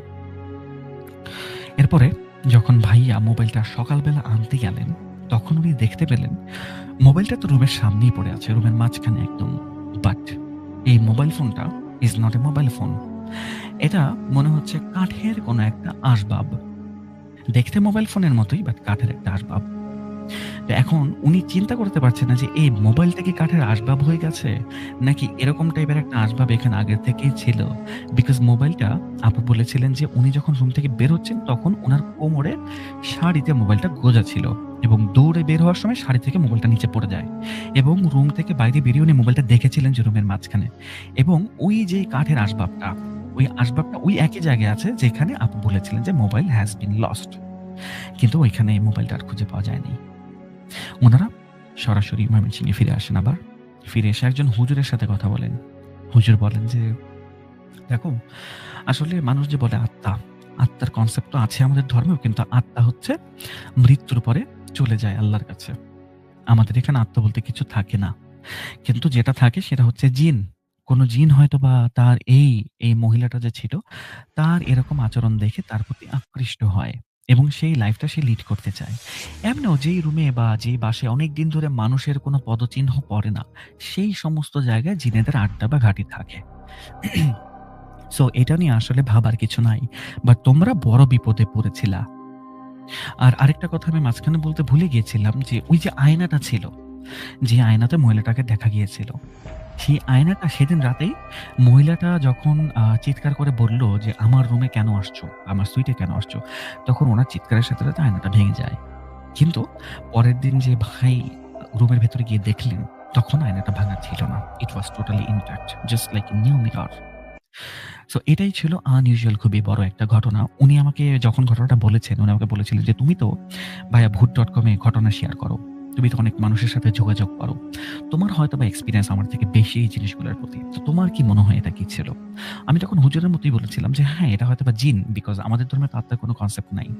হয়তোবা কোনো জিন এই জায়গাটাকে পছন্দ করে ফেলেছে এবং চায় না যে এখানে কেউ থাকুক। বাট হয় এটাও হতে পারে যে আপনাদের কোনো ক্ষতি করার ইনটেনশন তার ছিল না। উনি আপনাদেরকে থাকতে কখনো বারণ করে নাই। কারণ উনি শুধু সুইট নাম্বার 5 এর কথাই বলেছেন।" এরপরে ভাইয়া, আপু মোটামুটি বেশ কয়েকদিন অসুস্থ ছিল এবং উনার প্রতিদিনের প্রায় নাইটমেয়ার আসতো। রাতের বেলা যে ওই মহিলাটা তাকে বলছে যে, "আমার সুইটে কেন আসছিলি? এবার পানিশমেন্ট পাবি।" এরকম একটা অবস্থা। তো এই জিনিসটা আবার যখন নতুন করে স্টার্ট হয়, তখন তো ভাইয়া মোটামুটি মানে একটু টেনসড হয়ে যান যে, "কি ব্যাপার? আবার কি হলো? আমি তো এরকম কোনো কিছু দেখছি না। তাহলে নাবিলার এরকম জিনিসপত্র দেখার কারণটা কি?" ভাইয়া আবার গেলেন সেই হুজুরের কাছে এবং হুজুরকে বললেন যে, "এরকম, এরকম ঘটনা।" হুজুর তখন বললেন যে, "এই জিনিসটা হয়তোবা তোমার ওয়াইফের সাথে জুড়ে গেছে কোনোভাবে। লাইক জুড়ে গেছে এমনভাবে যে তোমার ওয়াইফ যেহেতু মোবাইলটা ফেলে রেখে এসেছিল, ওইটার জরিয়াতে বা ওইটার মাধ্যমে হয়তোবা তোমার ওয়াইফের সাথে সে জড়িয়ে গেছে এবং এটাকে সরাতে হবে। যদি না সরানো হয় তোমার ওয়াইফ কিন্তু মানে পাগল হয়ে যেতে পারে বা হচ্ছে সুইসাইডও করতে পারে।" এর মধ্যে বলে রাখা ভালো, নাবিল আপু বেশ কয়েকবার সুইসাইড অ্যাটেম্প্টও নেয়। বিকজ উনি বলেন যে এই প্রবলেমটা এত বেশি গভীর, মানে এত বেশি ট্রমাটাইজিং, মানে উনার মাথায় অলওয়েজই একটা ফিমেল ভয়েস কথা বলতে থাকে। অনেক মানে বিভিন্ন টাইপের কথাবার্তা যে তুমি তোমার মানে হাসব্যান্ডকে মেরে ফেলো, বাসা নষ্ট করে ফেলো, আসবাবপত্র নষ্ট করে ফেলো। উনি প্রায় সময় কি করতেন, আ বটি, লোহার বটি বা হচ্ছে আমাদের বাসায় যে কোরবানি ঈদের সময় ইউজ করা হয় চাপাতি বা ধামা যেগুলো আমরা কি বলি, এই জিনিসগুলো দিয়ে উনি আসবাবপত্রে সবসময় কি করতেন, জোরে, জোরে আঘাত করতেন, কোপ দিতেন, নষ্ট করতেন। তো যখন এরকম করতেন, ভাইয়া যখন উনাকে এরকম পজেসড অবস্থায় জিজ্ঞেস করতেন যে, "নাবিলা তুমি কি করছো?" জোরে চিৎকার করে জিজ্ঞেস করতেন যে, "নাবিলা কি করছো তুমি?" তখন আপু বলে বসতো জোরে করে যে, "আমার রুমের ভেতরে নষ্ট করেছে, এবার তোমাদেরটা করব। তোমাদের জীবনে নষ্ট করে দেব।" এরকম টাইপের কথাবার্তা। এবং একটা সময় নাবিল আপু যখন বুঝতে পারে যে শি ইজ সিক, তখন উনি সুইসাইড অ্যাটেম্প্ট নেয়। বিকজ উনি বলছিলেন বারবার যে, "এভাবে আমার পক্ষে থাকা সম্ভব হচ্ছে না। কারণ আমি মরে যাব। আর এই জিনিসটা আমাকে অমানবিক কষ্ট দিচ্ছে। যে এই জিনিসটা আমি আর সহ্য করতে পারছি না। It is too hard for me to bear this, I just want to end my life. তো ভাইয়া ওনাদের ভালোবাসার বিয়ে এবং পরিবারের সহায় সম্মতিতে বিয়ে, দুই পরিবারকে সব কিছু জানানো হয়। এবং সেই হুজুরের কাছে গেলে প্রথমবার যখন হুজুরকে তাদের বাসায় আনা হয়, হুজুর প্রথমে রুকিয়া না করে প্রথমে একটা টেস্ট করতে চান যে আমি কি দেখি হোয়াট ইজ দিস। সন্ধ্যার মাগরিবের আজানের পরে ওনারা বসলেন রুকিয়া করার জন্য, এবং যখন রুকিয়া করার জন্য বসলেন ওই মুহূর্তে মানে মানে আপুর উপরে যখন রুকিয়াটা করা হয়, তখন হুজুর ওই জিনটা আসলে কে এবং কেন এসছে সেই বিষয়ে কথাবার্তাগুলো বলা হয়। এবং কথাবার্তার এক মুহূর্তে আপু বলে যে হচ্ছে মানে ওই জিনের ভাষায় বলে যে আমি এখানে আসছি কারণ ওরা আমার রুমকে অপবিত্র করেছে। আমি ওখানে অনেক দিন ধরে থাকি, অনেক দিন ধরে আমি নিজে ওই জায়গা পরিষ্কার করি বছরের পর বছর। আমার রুমে ময়লা করার কারণে আর আমার বিছানায় শোয়ার কারণে আমি ওদেরকে ছাড়বো না। হুজুর অনেকভাবে বোঝায় কিন্তু সে যাওয়ার জন্য কোনো অবস্থাতেই রাজি না। তো ইমাম সাহেব এরপরে মানে ভাইয়াকে বলেন যে দেখো এই যে এই জিনিসটা এটা তো খুবই পুরাতন এবং এটাকে আসলে সারানোর সাধ্য আমার নেই। তখন টাঙ্গাইলের এক হুজুরের খোঁজ পাওয়া যায়। আমি যদি হুজুরের নামটা বলি টাঙ্গাইলে থাকা অনেক মানুষই চিনে ফেলবেন, আচ্ছা আমি আসলে ওনার নামটা বলছি না। তো ওই হুজুরের শরণাপন্ন উনি হন। ওই হুজুরটা কিভাবে কাজ করে আমি এতটুকু বলে দিই, উনি হাদিয়া নেন না। হাদিয়া বলতে কি, কাজ করার পরে যদি কোনো মানুষ যতটুকুই দেয় উনি ততটুকুই নিয়ে থাকেন। লাইক কেউ ১০০ দিলে উনি নেবেন, ২০০ দিলে নেবেন। আবার যদি কেউ নাও দেয় বলে যায় বাবা আপনার জন্য দোয়া থাকবে, হাদিয়া দিতে পারছি না, ওনার তাতেও কোনো সমস্যা নেই। অনেকে হয়তো বা চিনতে পারেন, যারা চিনেছেন ওকে, আর যারা চিনেন নাই ইটস ওকে, নো প্রবলেম। তো ওনার কাছে যখন নিয়ে যাওয়া হয় প্রথমে উনি বলেন কি, উনি নর্মালি হাদিয়া নেন না কিন্তু ভাইয়াকে বলেন কি যে তুমি এখানে আমার বাক্সে ৫০টা টাকা রাখো, সমস্যা নেই, চিন্তা করো না, তুমি কাজের পরে ৫০ টাকা আবার উঠাই নিয়ে যাও, প্রবলেম নাই। তো ভাইয়া ওখানে টাকা রাখলেন, একটা ছোট্ট কাঠের বাক্সের ভেতরে টাকা রাখলেন ৫০ টাকা আপুকে বসানোর সামনে। তখন যে হুজুর ছিল, হুজুরের একজন সহকর্মী ছিল, মহিলা হতে পারে, ওনার মেয়েও হতে পারে বা ছেলের বউ হতে পারে। তো উনি কি করলেন, হুজুর ওনার দিকে ইশারা করলেন, উনি সাদা একটা কাপড় এনে নাবিলা আপুর উপরে ঢেকে দিলেন ওনাকে এবং বললেন এই কথা, রুমটাকে অন্ধকার করতে। কারণ হুজুরের মতে জিন যখন কোনো শরীর ছাড়বে তখন সে অন্ধকারের ভেতরেই ছাড়বে এবং তখন তার অন্ধকারের প্রয়োজন হয়, বিকজ অন্ধকার তাদের জন্য একটা মিডিয়াম। তো জিনের সাথে কথোপকথন শুরু হয় এবং জিনকে হাজির করানোর উপায়টাও ছিল একটু অন্যরকম। ভাইয়া আমাকে ডিটেইল বলেননি, যতটুকু বলেছে ততটুকুই বলি। উনি বলেছিলেন যে ২ পাশে পানি টাইপের ২টা পাত্র রাখা হয় এবং ওইখানে হালকা, হালকা ভাবে কোনো কিছু দিয়ে আ তো হালকা, হালকা জিনিসপত্র দিয়ে ওই মানে জিনটাকে কোনোভাবে ডাকা হয়। জিনটাকে ডাকার পরে জিনটার সাথে যখন কথোপকথন হয় তখন জানা যায় যে ও আসলে নাবিলা আপুর পেছন ছাড়বে না। কারণ নাবিলা আপু ওই যে জিনিসপত্র নষ্ট করেছে। হুজুর রুকিয়া স্টার্ট করেন এবং উনি ওই যে ২ পাশে ২টো ছোট পানির কুঠুরি ছিল, ওই ২টার মধ্যে আস্তে করে বাড়ি দেন। বাড়ি দেওয়ার পরে মনে হচ্ছিল নাবিলা আপুর হাত ২টা কেউ ধরেছে। এত জোরে শক্ত করে ধরেছে পেছনের দিকে টান দিচ্ছে এবং উনার পেছনের দিকে টান দিলে আমাদের পিঠে মানে কিরকম একটা আঙ্গুল ফোটানোর মতো একটা সাউন্ড হয়। উনার পিঠ থেকে এরকম মট সাউন্ড আসছে। মনে হচ্ছে ওনাকে কেউ ধরে আছে। এবং একটা সময়ে রুকিয়ার লাস্ট পর্যায়ে সেই জিনটা বলে কি, আমাকে ক্ষমা করো, আমি বুঝি নাই যে এই জায়গায় আমার থেকে শক্তিশালী আর কেউ আছে, আমি আমার জায়গায় ফিরে যাব। তখন হুজুর তাকে বলে তুমি সেই জায়গাতেও আর যেতে পারবে না। ওই গেস্ট হাউস যেটা মানুষের থাকার জন্য, তুমি ওখানে মানুষকে বিরক্ত করবে, তুমি ওখানে যেতে পারবে না। তো জিনটা বলে কি হ্যাঁ আমি যাব না, কিন্তু আমাকে কিছু দিতে হবে। কি দিতে হবে? একটা আস্ত গোটা খাসি দিতে হবে, কোনো বার্গেনিং চলবে না। ওকে, বার্গেনিং না করার ফলে ওনারা একটা খাসি দিয়ে দিলেন এবং এটাও বললেন যে খাসিটা আমি নিব, তুমি যে নিবা তার প্রমাণ কি? তখন বলল যে মাঠের মধ্যে, ওই সামনে একটা মাঠ আছে, এই মাঠের মধ্যে খাসিটা রাখবে, কিন্তু পেছন ফিরে তাকানো যাবে না খাসি রাখার পরে, এবং পেছনে যখন শব্দ হবে, একটা খাসির একটা ম্যা শব্দ হবে, এরপরে পেছন ফিরে তাকালেই বুঝতে পারবা। তো ওনারা খাসি রাখলেন পরের দিন এবং পেছন দিকে যখন ১০-১২ কদম গিয়েছেন তখন খাসিটা ম্যা বলে ডাকলো। ডাকার পরে পেছনে ওনারা দেখলেন কি ওখান দিয়ে ধোঁয়া উড়ে যাচ্ছে এবং ওই জায়গার কাছে গিয়ে দেখেন যে যেই মানে সারফেস ঘাসগুলি পুড়ে গেছে এবং খাসিটা ওখান থেকে উধাও। এরপর থেকে নাবিলা আপুর সাথে আর কোনো প্রবলেম হয়নি। এটাই ছিল মূলত ঘটনা। থ্যাংক ইউ ভাইয়া। থ্যাংক ইউ সো মাচ সাবিত। হুট করেই আজকে আপনাকে পেয়ে গেলাম এবং আপনি একটা চমৎকার ঘটনাও শেয়ার করলেন এবং বেশ লম্বা একটা ঘটনা। থ্যাংক ইউ সো মাচ এবং আশা করছি সবার ভালো লেগেছে।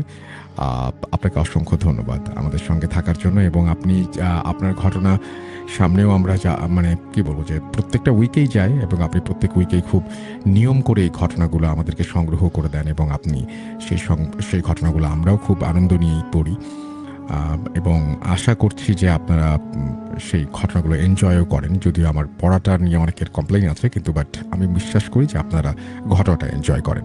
আচ্ছা, এখানে এখন কিছু কথা বলি। সাবিত, ধন্যবাদ। যদি লিসেনারদের উদ্দেশ্যে লাস্টে কিছু আপনি বলতে চান বলতে পারেন। আমি ভাই একটা জিনিসই বলব, যে জিনিসটা আমার খারাপ লাগে, আপনি যেটা মাত্র একটু আগে বললেন পড়ার বিষয়টা। আমি কিন্তু ভূত এফএম কাল থেকেই এই আপনাদের সাথে জড়িত। তো আমি যখন প্রথম শুনতাম, রেডিও কিনে শুনতাম। তো রেডিওতে একরকম ফিলিংস, আর এখন সাউন্ড ডিভাইস অনেক উন্নত হয়েছে। সাউন্ড ডিভাইস বলেন বা অডিও রেকর্ডিং এর ডিভাইস, আগে এত উন্নত ছিল না। সো আপগ্রেডের কারণে ব্যাকগ্রাউন্ড মিউজিক বা ব্যাকগ্রাউন্ড স্কোর, রিভার্ব, এগুলো সবকিছুর জন্য একটু ডিফারেন্ট শোনা যেতে পারে। বাট এটা একটা আপগ্রেড। এখন আমি যে ফোন চালাচ্ছি, ইটস অ্যান্ড্রয়েড 13। তো আমি যদি আরো 5 বছর আগে অ্যান্ড্রয়েড ফোন চালাই, ওইটা আমার কাছে ভালো লাগবে না। আবার অনেকে বলে কি না, অ্যান্ড্রয়েড 5 ভালো ছিল, অ্যান্ড্রয়েড 13 ভালো না। তা আপগ্রেডকে অনেক সময় অনেক মানুষ পছন্দ করতে চায় না। বাট আপগ্রেড সবসময় যুগের সাথে তাল মিলা চলার মতো। কিন্তু এর মানে এটা না যে পড়াতে কোনো প্রবলেম। আমার কাছে আপনার পড়া এখনো যেরকম লাগে তখনও লাগতো। আমি সত্যি কথা বলে অনেক বড় হয়ে গেছি এখন। তারপরেও যখন আপনার কণ্ঠে ভূত.com শুনি, এখনো মুখের উপরে কাঁথা দিয়ে শুনি যে না, ভয় লাগবে। সেই পুরাতন ফিলিংসটা আমার এখনো রয়ে গেছে। And thank you for that ভাইয়া। আমাদের চাইল্ডহুডকে এত সুন্দর করার জন্য, ভয় দেওয়ার জন্য। And still you are going. Best of luck ভাইয়া। Thank you so much, thank you so much. আপনাকে অনেক ধন্যবাদ। আপনার জন্য অনেক শুভকামনা থাকলো সাবিত। আমার মনে হয় যে রাতও হয়ে গেছে, আপনি এখন হচ্ছে মানে কি বলবো বিশ্রাম নিতে পারেন এবং আমাদের বাকি শোটা যদি শোনেন তাহলে তো খুবই ভালো লাগবে। অ্যান্ড আপনাকে অসংখ্য ধন্যবাদ চমৎকার কিছু সময় আমাদের সাথে কাটানোর জন্য এবং আমাদেরকে আনন্দ দেওয়ার জন্য। এখন আমি Thank you যেটা ভাইয়া। বলতে চাই, থ্যাংক ইউ। তো আমি যেটা আসি বলতে তাহলে চাই যে ভাইয়া। এর মধ্যে অনেকগুলো মেসেজও আমি পেয়েছি, মানে কমেন্ট সেকশনে দেখতে চাই। স্টুডিওতে গিয়ে কিভাবে ঘটনা বলবো একটু জানাবেন, কারণ আমার ফ্যামিলিকে নিয়ে অনেক ঘটনা আছে, সব শেয়ার করতে চাই। মোহাম্মদ আরফান, শাকিল আরফান, আপনি আমাদের ইমেল করেন এবং ইমেল করে আপনি জানান যে আপনি স্টুডিওতে গিয়ে ঘটনা পাঠাতে চান, ঘটনা শেয়ার করতে চান এবং আপনি সবচাইতে দ্রুততার সাথে যদি আপনি কিছু করতে চান, যে আপনি যদি স্টুডিওতে আসার কোনো ব্যাপার থাকে, শুধু স্টুডিওর ক্ষেত্রেই, তাহলে আপনি আমাদের ইমেলটা সবচেয়ে বেস্ট অপশন এবং সেই সাথে আপনি কিন্তু আমাদের ইনবক্সেও জানিয়ে রাখতে পারেন। তাহলে আমরা খুব তাড়াতাড়ি করেই আপনাকে নিয়ে আসবো আমাদের স্টুডিওতে, কারণ আমাদের স্টুডিওতে সমস্ত অতিথিরা আসছেন খুব দ্রুত এই কিছুদিনের মধ্যে। এবং আপনি যদি পার্সোনালি এখনই একটা ইমেল করে দেন আমাকে এবং মানে ভূত.com-এর যে russell.booth.com@gmail.com russell.booth.com@gmail.com এই অ্যাড্রেসে যদি আপনি একটা আপনার ডিটেলস দিয়ে আপনার ফোন নাম্বার সহ আপনি যদি আমাদের একটা ইমেল করেন, তাহলে আমরা ডেফিনেটলি আপনার সাথে কমিউনিকেট করবো, কন্ট্যাক্ট করবো। আচ্ছা, এরপরে আমি দেখছি যে আরও কিছু আমি একটু মানে মোরাল অফ দ্য স্টোরিজ যেমন বলে ঠিক সেভাবে আমি আজকের সমস্ত মানে কমেন্টগুলোকে যদি সাম আপ করি, তাহলে দেখা যাবে যে এখানে অনেকেই বলছেন অডিও ক্লিপ না প্লে করতে।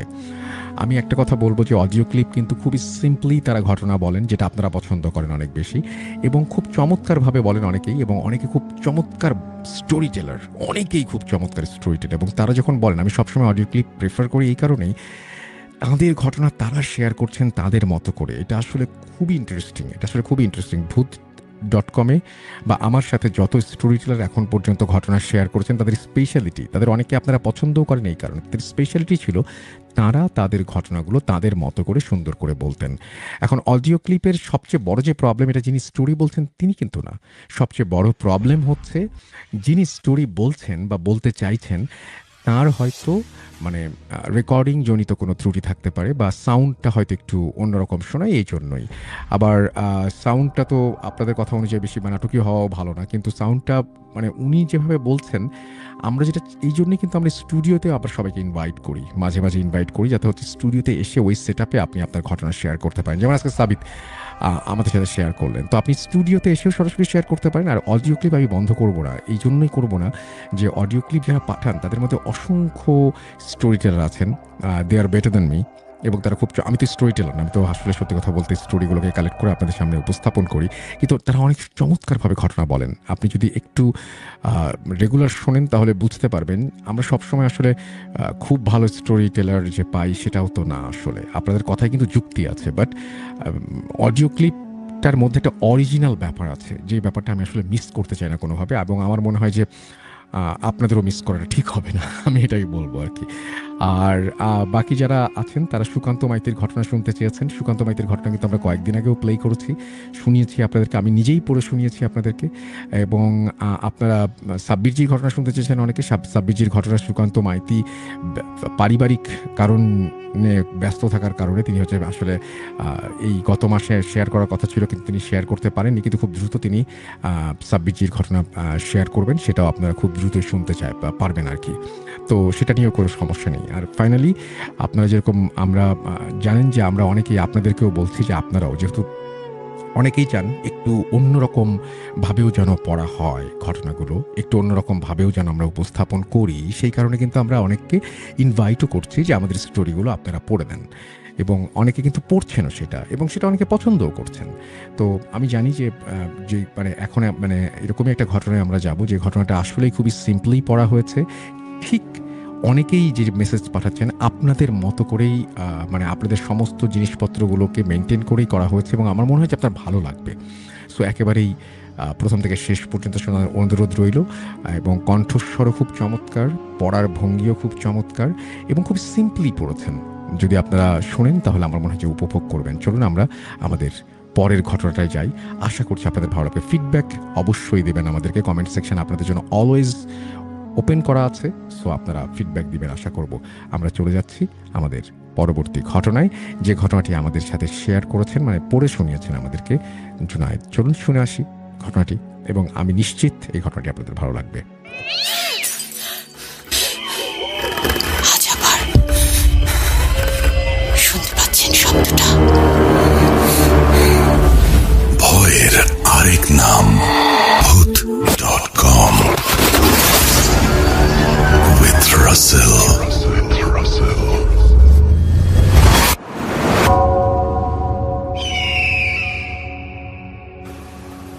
আমি রায়হান, একজন সাধারণ মানুষ, বয়স মাত্র 29। আমি ঢাকায় কোনো একটা জায়গাতে চাকরি করি। তবে এই গল্পটা আমার শহরের জীবনের নয়।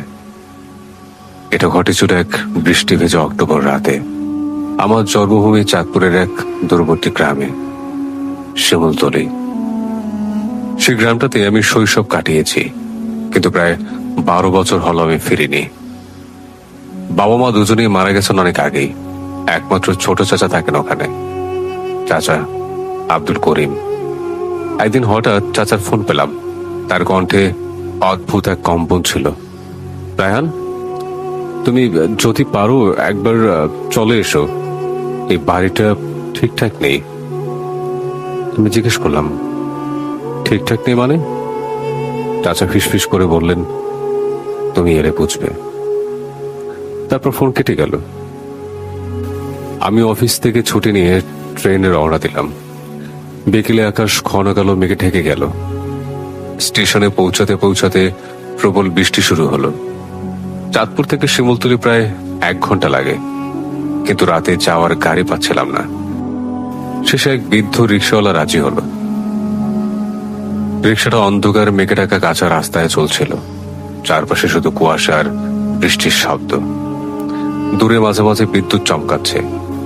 রিক্সাওয়ালা হঠাৎ থেমে বলল, ভাই, এখান থেকে আপনি হেঁটে যান, এই রাস্তার পর আর কেউ যায় না। আমি হেসে ফেললাম, কিন্তু তার চোখে যে আতঙ্ক দেখেছিলাম সেটা আমার হাসিটা হঠাৎ থামিয়ে দিল। রিক্সাওয়ালা বৃষ্টির মধ্যে ফিরে গেল, আর আমি একা রওনা দিলাম গ্রামের দিকে। চাচার পুরনো বাড়িটা এখন ভীষণ জরাজীর্ণ। দেওয়ালগুলো ভিজে, ছাদের কোণে ছত্রাক, দরজার উপর মরিচা ধরা তালা। চাচা দরজা খুলে বললেন, ভেতরে এসো। ভেতরে একটা তীব্র গন্ধ, যেন পুরনো কাঠ, ধুলো আর পচা ফুলের মিশ্রণ। চাচা অদ্ভুতভাবে নিঃশব্দ। আমি জিজ্ঞেস করলাম, চাচা, কি হয়েছে? তিনি শুধু বললেন, পরে বলবো। তারপর আলতো করে আমার কানে কানে বললেন, তুমি আজ রাতে দরজাটা খোলো না, যেভাবেই শব্দ হোক না কেন। আমি অবাক হলাম, কোন দরজা? চাচা ফিসফিস করে বললেন, পশ্চিম ঘরের দরজা। রাত প্রায় 12:30। চাচা প্রায় ঘুমিয়ে পড়েছেন। আমি তাই ভেবেছিলাম। বাইরে বৃষ্টি থেমেছে, কিন্তু বাতাসে এক অদ্ভুত ঘনত্ব। আমি খেতে খেতে হঠাৎ শুনলাম ঠক ঠক ঠক। মনে হলো কেউ পশ্চিম ঘরের দরজা টোকা দিচ্ছে। প্রথমে ভেবেছিলাম বাতাস, কিন্তু আওয়াজটা একদম মানুষের মতো। 2বার 3বার, তারপর একটা না টোকা। আমার বুক ধক ধক করতে লাগলো। চাচার কথা মনে পড়লো, দরজা খুলো না। কিন্তু ভেতর থেকে একটা অদ্ভুত টান লাগছিল, যেন কেউ আমাকে ডাকছে। আমি কাঁপতে কাঁপতে দরজার কাছে গেলাম। দরজার ওপাশে দাঁড়ানো ছায়াটা স্পষ্ট দেখা যাচ্ছিল চাঁদের আলোয়। মানুষের মতো, কিন্তু একটু অদ্ভুত বেঁকে থাকা। আমি বললাম, কে? কোনো উত্তর নেই, শুধু আবার ঠক ঠক ঠক, একই রকম শব্দ। আমি কানে কানে শুনলাম যেন একটা কণ্ঠ ফিসফিস করে বলছে, রায়হান, আমি। তুমি আমাকে চেনো না? আমার গলা শুকিয়ে গেল। আমি কিছু বলতে পারছিলাম না। কণ্ঠটা আবার বলল, দরজা খোলো, আমি ভিজে গেছি, আমি ভিতরে আসতে চাই। আমি আর নিজেকে সামলাতে পারলাম না। দরজার হাতল ধরতেই ঠান্ডা বাতাস আমার শরীর কাঁপিয়ে দিল। চাচার কণ্ঠ পেছন থেকে চিৎকার করে উঠল, রায়হান থাম, ওটা মানুষ না। কিন্তু আমি তখন দরজা খুলে ফেলেছি। দরজা খোলার সঙ্গে সঙ্গে এক তীব্র দুর্গন্ধ আর হাড় কাঁপানো ঠান্ডা বাতাস ঢুকে পড়ল। দেখলাম সামনে দাঁড়িয়ে আছে এক বিকৃত মুখওয়ালা মহিলা। চুল ভিজে ঝুলে আছে, মুখের ত্বক সাদা আর চোখে কালো গর্ত। তার ঠোঁট নড়ছে, কিন্তু কোনো শব্দ নেই, শুধু চোখ দুটো সরাসরি আমার দিকে তাকিয়ে। তারপর আমি কিছুই মনে করতে পারিনি। পরদিন সকাল, চোখ খুলে দেখি আমি মাটিতে পড়ে আছি। চাচা আমার পাশে বসে আছেন।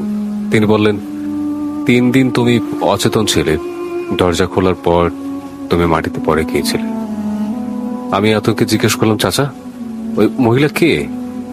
চাচা ধীরে ধীরে বললেন, সে হলো তোমার মা। আমার বুকের ভেতর জমে থাকা সব রক্ত যেন থেমে গেল। মা?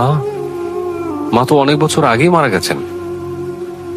চাচা নিচু গলায় বললেন, হ্যাঁ, কিন্তু তোমার মায়ের খুব ইচ্ছে ছিল যেন তাকে বাড়ির পাশে দাফন করা হয়, কিন্তু আমরা সেটা করিনি। আমি নির্বাক হয়ে গেলাম। আজও সেই বাড়িটা ফাঁকা পড়ে আছে। চাচা কয়েক মাস পরে মারা যান, ঠিক একই ঘরে, পশ্চিম দরজার সামনে। আর আমি প্রতিদিন রাতে সেই দরজার শব্দ শুনি। যেখানে যাই যেন কেউ ফিসফিস করে বলে, রায়হান, দরজা খোলো।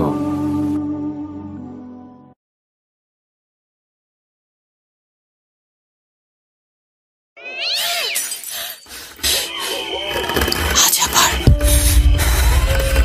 শুনতে পাচ্ছেন শব্দটা? ভয়ের আরেক নাম ভূত.com with Russell.